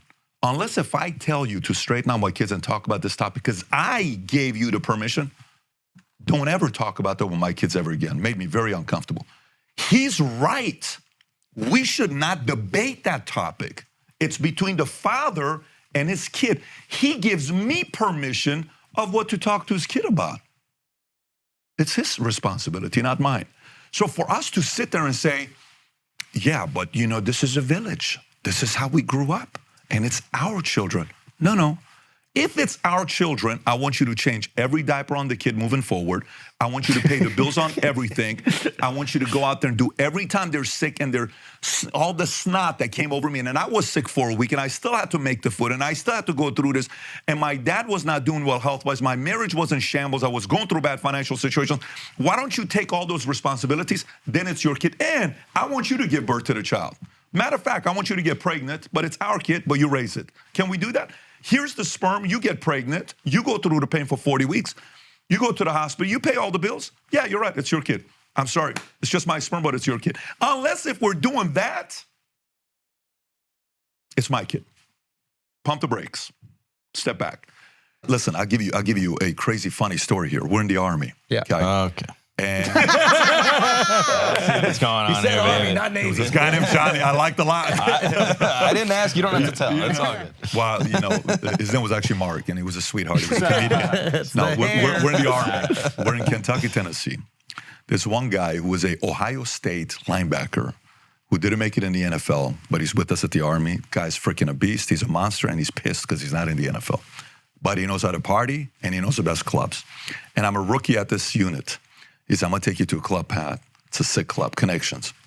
We go to this club, underground, nearly 1,000 people there. It was like Studio 54. The stuff that happened in this club was unfreaking believable. But it was a drag queen club. It was a gay club, lesbians, all of that at this club, right? And half the women that would go there were single straight. They just kind of wanted to be left alone, have a good time with their girlfriends. Well, after 11 o'clock, 12 o'clock, they kind of are a little bit more open-minded. And then that's when you explore. I take one of my guys. And we were very careful when we took guys to this club because we were worried they're going to freak out or something. So this guy goes. And a couple of the guys at this club were very aggressive. I said, listen, guys, I'm going to be taking, you're going to be protected. You're safe with me, but I love girls. So just if we can have that straight, we're good to go. Great. But they always ask us one question, and they got one of my friends. And the question was this. Goes up to this guy and he says, hey, you ever been with men? No. Do you like men? He says, no, I like women. He says, how do you know? What do you mean? how do you know you don't like men? I'm telling you, how do you know you don't like men if you've never been with men? So it's a great pickup line. I actually think it's very impressive, You had a right? joke about this. Okay. Yeah. So then we go in the car. We got a 45-minute, 1-hour drive back from Tennessee, from Nashville. And he says, but he's right. How would we know that? I'm like, bro, trust me. What are you doing? He says, I'm telling you, but maybe how do we know? Yeah. And it's like, add the alcohol to it, and it's 2 o'clock in the morning. It's like incredibly, that should have been recorded, right? Yeah. You know what he had to find out? He had to go to find out for himself. No. And I'm like, dude, what are you doing? Okay. Anyways, we had another guy. Was he gay? Is he Did still he gay? like it? Well, he's not gay.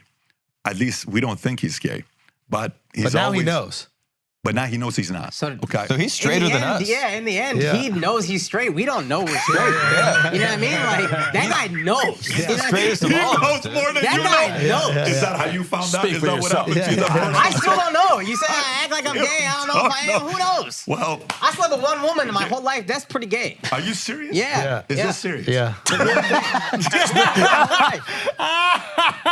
Disbelief. Hey, There are gay guys that have slept with more women than him. But by the way, you I'm know, kind of a better Christian than you, actually. I I'm think not about gonna. it. By the way, I wouldn't disagree. And I would tell you this. You know, it's hard to only sleep with one woman. You're a very good-looking guy. Your eyes are freaking thank you. ridiculous. I've been waiting for this. No, he's a very Start getting all good-looking the guy. compliments. You know this. So I don't need to tell you this. You're a very handsome guy. No, but the point with me is, Mike, if we're gonna say, Are you serious? I know. Disbelief. That's me every week. I'm like, really? I'm waiting for the bit to be up. Yeah. So you've seen someone get flipped, and you saw how easy it was. but by the way, you know what Yeah. I say to that? You know what I say to that? Yeah. That's totally fine. Yeah. Why is that fine? He's 18 years old. Freedom. Go Do what for you it. want. I don't Yeah. care. Totally respect that. This is your Chelsea Handler story. No, You're like, to I me- saw to someone me get it's- flipped. Yeah. To me, it's go for it. You made a choice. I don't need to know that. Yeah. I don't need to know everything. Did you feel some guilt that your friend was sucking dick in a Kentucky nightclub No, because he's you 18. brought him there? He's 18. But he would have By the never way, done The it. funnier story was another guy. We would always Kentucky take. Fried Dickens, this guy got. I will tell you that the funniest of all stories was this one guy. Every time we take a shower, he was rock solid. What? Every time. Yeah. What? And we would always say, I would say, hey, bro, what's up? Wait, you had to ask him. You know what's up. What's up with you, man? But it wasn't like, it was like, you know, maybe like you just got done with your girl and you come and take a shower. Okay, good, respect. Yeah. But it's kind of like every time, and it's like, right, like dude. That's something's going on. crazy, yo. You know, 6 months later, we found out why. Why? He was a bi. He was bisexual. So he liked guys. So he would see other guys in the shower. I'm like, listen, moving forward, you got shower 9 to 10. We're going to come at 10 o'clock or 8 o'clock. But your shift is this time. He was like, we laughed about it. By the way, he's married today with 2 kids. Okay. And probably the best looking guy at the unit. Okay. But he was bi. Guess what? Over 18, your choice, do what you got to do. Under 18, Yeah. let's not confuse our kids. That is the only thing I'm saying. And if your kid, if you think your kid is gay and your kid is part of the anomaly community that our genius friend here is talking about, the 1%er, we're going to give, by the way, we can even give them shirts, 1%er, okay? Yeah. And that's that community. Guess what? You can have a specific class just for somebody that's there. No problem. Now, question. Yeah. If we continue to have anomalies throughout history, right? If it continues, is it an anomaly? Is it an anomaly? No. If it continues throughout history, and it should weed itself out because they can't procreate if they're having gay sex. If it continues, is it an anomaly? And societally, we've done a lot to try to get rid of it. You know history. Get rid of been what? around forever. Get rid No. of It has. Now, That's that his being point. said, there are other things within. I guess I know that people are going to Both take. are not right, though. Like in Iran, there was a famous comedian who's very well known. A lot of people, Farrokhzadeh, this guy was a famous comedian, incredible on TV, entertaining. But rumors had it he liked men. Yeah. And they killed him. That's not cool at all. That is not at all what we're talking about here. Yeah. But just because history did that doesn't mean let's make up for it by going and converting a bunch of other people to it. All I'm saying is, you're 18, you want to go do this? Go for it. You want to go do that? Go for it. I'm not going to sit there and tell you, here's what you ought to consider doing. One Go question. ahead, Al, and then I'll- Like, you love America. part of the great fabric of this country is that we can choose our own beliefs and how we want to live.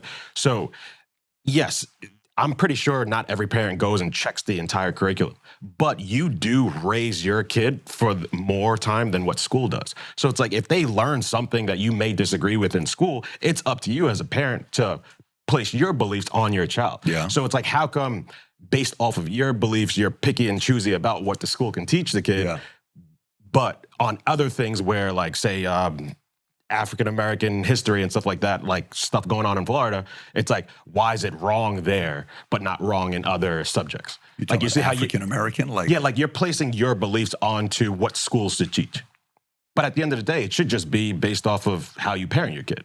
If you feel that being gay is wrong. Yeah, but I think that it could be a catastrophic effect on a person's life. For example, guns. Should a kid at 13 years old own a gun? I personally don't think so, but I think if so everyone's too. right. By the way, you know Republicans, what I disagree with them on? Here's what I disagree with them on. I own guns, and I'm going to buy a lot of guns. I was in the Army. I like guns. I feel safer. First time I bought a gun, I'm living in my house with my wife and I. We had a kid. Range Rover's parked outside. This is 2012. I go to sleep. I wake up. We're living in Encino. I'm thinking we're in a good area. Somebody broke into my range, took everything, took the system. That day, I went and bought a gun. I had to wait 4 weeks for it, but I went and bought a gun. You're not going to mess with my family. It's that simple, right? But I never bought a gun prior to that, even I was in the Army.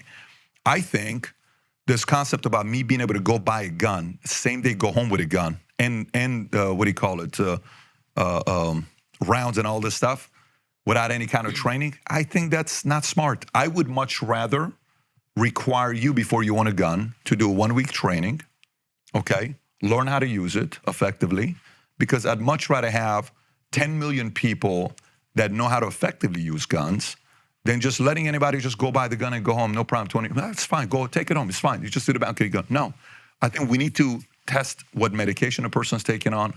Many states do. I think we need to do a little bit of a background check. Many states do. But do you know why the NRA doesn't want to give the left this piece to negotiate? You know why? Same exact reason why what's becoming normal in school today. Because if you say yes to this, they're coming for this. That's their fear. That my ambition would be to get everybody in here to learn how to use a gun. 1 week training, take this course, just like you get a driver's license. Go do it, guys. That's for you to go buy a gun at a store and come home, but it's crazy. It's a little weird to me. Okay, by the way, Republicans, when I say this, like, what are you talking about? You don't have the right to say something like that. I made a video once, the most hated video I ever made. Texas. I go to the store. I buy an M16 with all the rounds. And I leave. I record. It took me 15 minutes to go in, buy an M16, get the rounds, go to my car. I don't think that's okay. I think you ought to go get a permit. I think you ought to go get training. And I want my state, if I run a state, I want my state to have more trained people knowing how to use guns than other states. Also, the more destructive the gun, the more the training, just like with the driver's license. You can't just drive an 18-wheeler. Yeah. That's dangerous if you drive an 18-wheeler. It makes a lot of sense. It's common sense. Exactly, because you need a more sophisticated license. So if you want to have an M16, sure, have an M16. If you want a bazooka, have a bazooka. Good luck selling that to them, though. I understand also they're worried about giving up a little bit of distance. That's their worry. Yeah. That's their worry. Yeah. So I understand. Also, there's a lot of money to be made in lobbying for that. There is no question about that either. I'm not going to sit here. And by the way, the more they try to threaten to take guns away, the more gun buyers, gun sellers make money. Mm-hmm. Yeah. It's form of a military industrial complex. Yeah. It's another way of making a lot of money. So, but yeah, you're asking that question for me. I think, if I had to make some life-changing decision pre-18, I'm probably going to be in a different place if everything was being sold down my throat. When I don't have my father around me all the time, I'm living with a mom who's worried about me being a drug dealer. Yeah, I'm kind of glad they didn't at that time, okay? And then after 18, I was able to say, yeah, no. You sure? No, I'm good, bro. Good? Okay, cool. All right. Yeah. No. Okay, well, I'll try that. No. So, because now I have a little bit more able to see what's really taking place. I've been with more than one girl, so I have a little bit of, experience in my life. I'm not as devout as a friend. Overcompensating. What is that? How do you make sure your kids don't fall in the trap of many rich Was people? it faith-based, or was it faith reasons, or Faith and trying to be a good human being. And all good for you, bro? Tell Good my for you. kids. He all couldn't this. get no pussy, bro. But- That's what it was. How long have you guys been friends? 15 years-ish, 15 yeah. years, So, something like that, when yeah. did you get married? 3 years ago. So I didn't wait you've till I was been in married. his I waited circle. till You guys I been was- in each other's circle. Yeah. I know.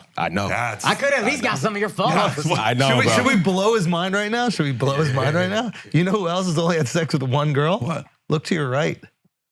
No way. Yeah.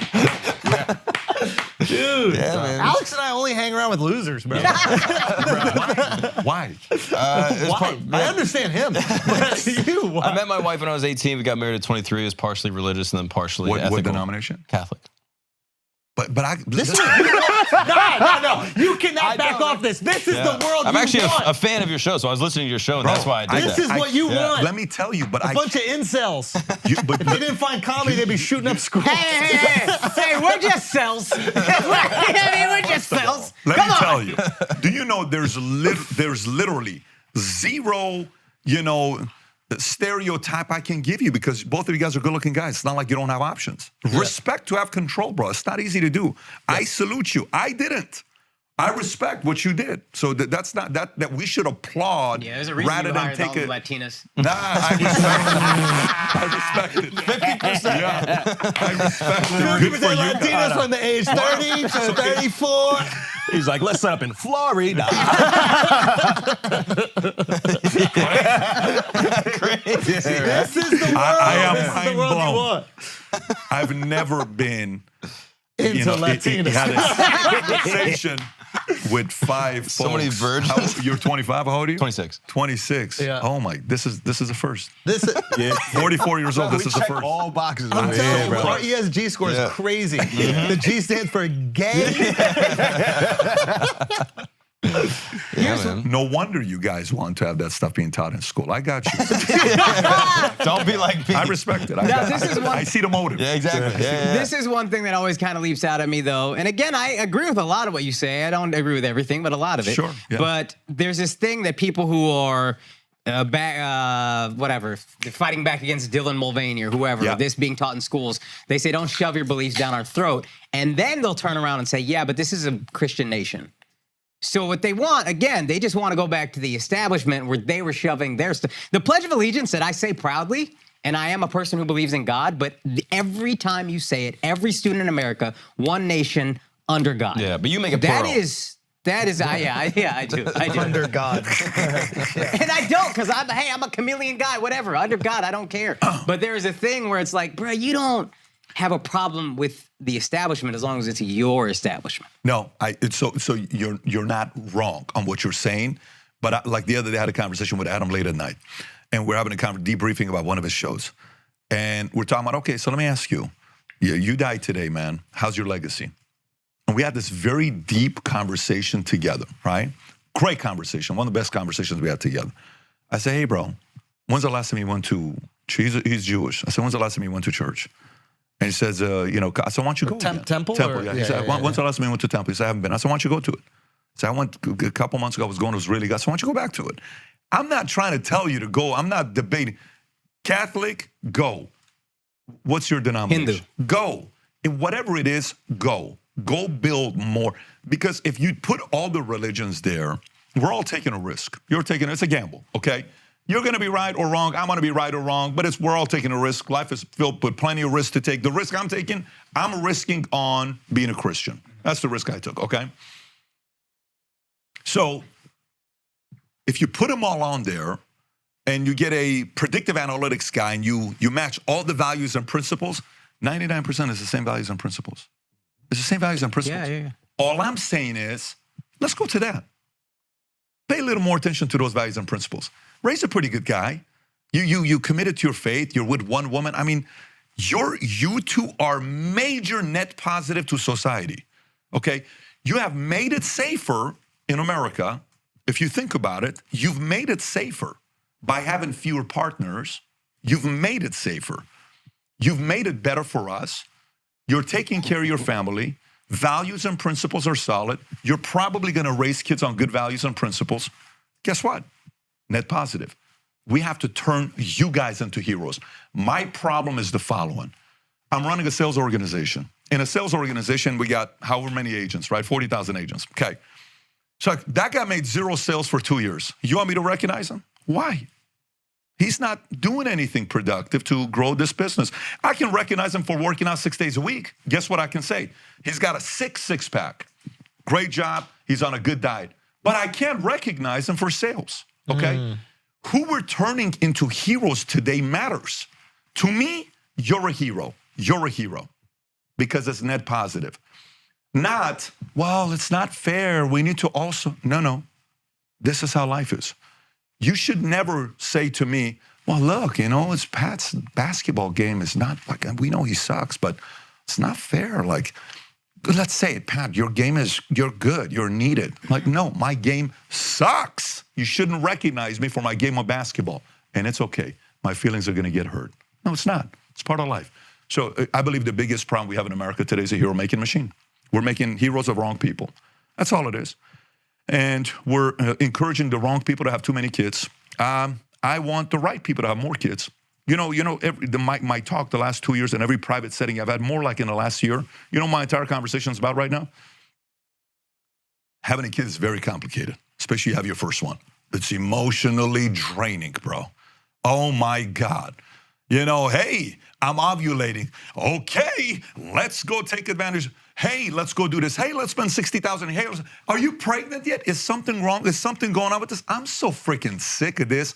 Listen, family, one more time you ask me who's pregnant, who's not, you're not going to see me again. Do you understand me? Don't ask us if we're pregnant or not. We're sick of it. All right, so then you overcome that hurdle. Then you have the first one. You never thought it was going to happen. Then, you can do it now. For me, if you're net positive to society, guess what? Go have 5 kids. Go have 6 kids. Go have as many kids as possible. I'm trying to get people of the right values and principles who are net positive to society to have more kids. And I think we need to do that because I think the right people are a little too conservative when it comes down to having kids.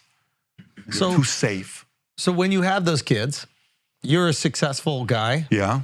You're not saying that the right people are only successful people, but I imagine it's not money driven. It's not money driven. Ethics, culture, it's values and principles driven. Yeah. Now, you happen to be very wealthy. Yeah. How do you make sure your kids avoid the trap of being spoiled brats that are of no benefit to society and they are lazy because they've just been, gifted a fortune? It's a great question. It's a great question that you ask. 3 of my kids are there. We're doing estate planning. So I said, let me just have some fun with these guys right now. And I said, hey, Tico, Dilly, Senna, 11, 9, she's going to be 7, but she's 6 today, and then 2. So 2 is not part of the conversation. It's just the 3. I say, hey, guys, I'm curious. Dylan's asking, Daddy, how much money you got? I say, I got some money, but how much is it? Don't worry about it. Somebody told me they saw your money online and you have this much money. I said, they're wrong, but we have some money. Great. I said, well, I got a question for you guys. What's that? If I die, where should the money go to? Oh, the money should go to mommy. I said, okay, let me ask a more specific question. Let's say mommy and daddy die. Who should the money go to? And they say, well, the money should go to Tico. He's the oldest brother. I said, what if he's terrible with money? What if he chooses to do drugs and alcohol, ruins his life? Should we agree to give him the money? Then you see my oldest son himself says, no, I shouldn't get the money if it's like that. I said, then what should we do? He says, well, we have to make sure it goes to somebody that knows how to make the right decisions. I said, okay, so what should that look like? Well, I think it needs to be this. I think it needs to be this. I'm not just taking notes. I'm like, okay, I agree. I said, okay, should we give money equally to all of you guys? Let's just say we have $1,000. Should we give $333? Yes, I think that's fair. I said, do you really think that's fair? Yes, why is that fair? What if one contributes more? What if one is a better leader? What if one's more responsible? I didn't think about it that way. So then how should we gauge it? Well, what if we can do this? So anyways, that led to a conversation of them thinking about how this is one day going to be taking place, and they're already processing the conversation together. So it's like, okay, great. I said, so I agree with you guys. We're going to probably have some guidelines in place that, whoever does this gets that. Great. And they know how that works. Everything to me is with guidelines. For example, all the kids want phones, okay? They want phones. None of my kids have a phone. It's not because their parents can't afford a phone. They don't have a phone. God bless. God bless. October 31st of this year, Halloween in the community with this other family, stud of a guy, this guy Gordon.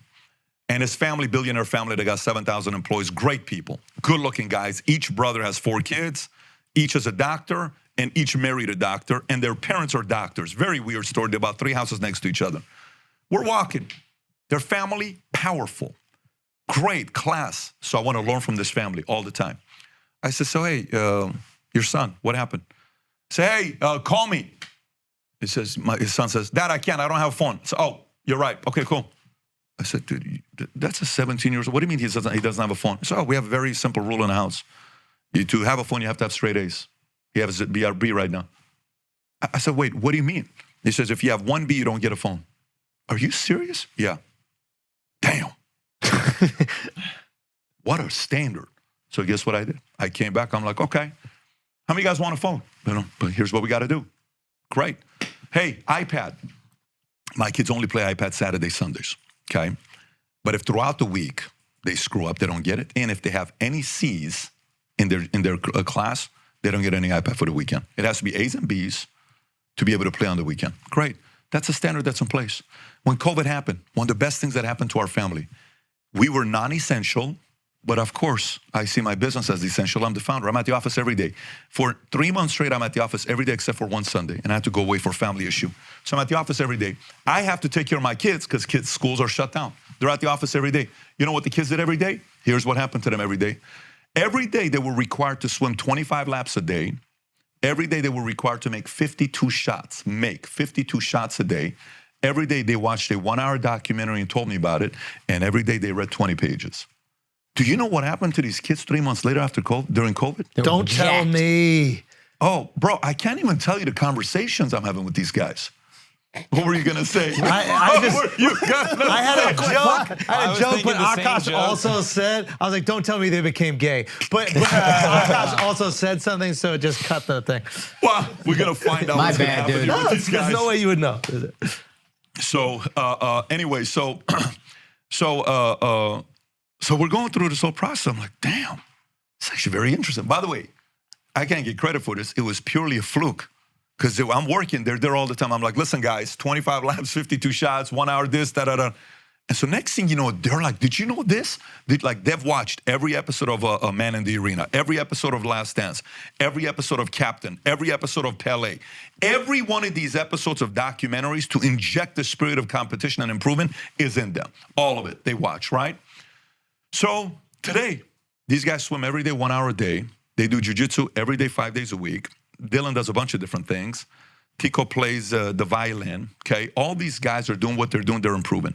I think when you have money, you buy into this bullshit dream that I had a very hard time with. Guy was selling me the dream when I was coming up. I was 21, 22 years old, and he says, Patrick, imagine if one day you can have so much money that you never have to work a single day in your life. That's really a dream. Imagine if you could do that. I'm like, bro, you give my dad $1 billion. He's still working today. And tomorrow, he doesn't give a shit. My dad never did it for the money. My dad's 81 years old. He was in a hospital for 5 days, just got out 2 days ago. You know what he's doing today? He's probably working today. Can't stop this guy, okay? So, this dream of, imagine one day you can be with your kids all morning, all afternoon, you're with them all the time. And then you tell stories. Daddy used to be a hard worker. What? Kids are not gonna do what you tell them to do. More is caught than taught them in parenting. You gotta catch what I'm gonna be doing. But you're in the car with me. I'm doing a hardcore negotiation for 1 hour. You're all listening. After the negotiation, what'd you think about it? I think the other guy made a good point, Dad, but I like when you asked this question. That was actually a very good question. What'd you think about it? Yeah, what'd you think about it? Oh, Dad, I wasn't listening. Okay, no problem. It's totally fine. Now they're seeing the meetings taking place. Now they're seeing, hey, this person comes over to the house. Now they're seeing Daddy working. Now they're seeing I taking places when I'm working as well.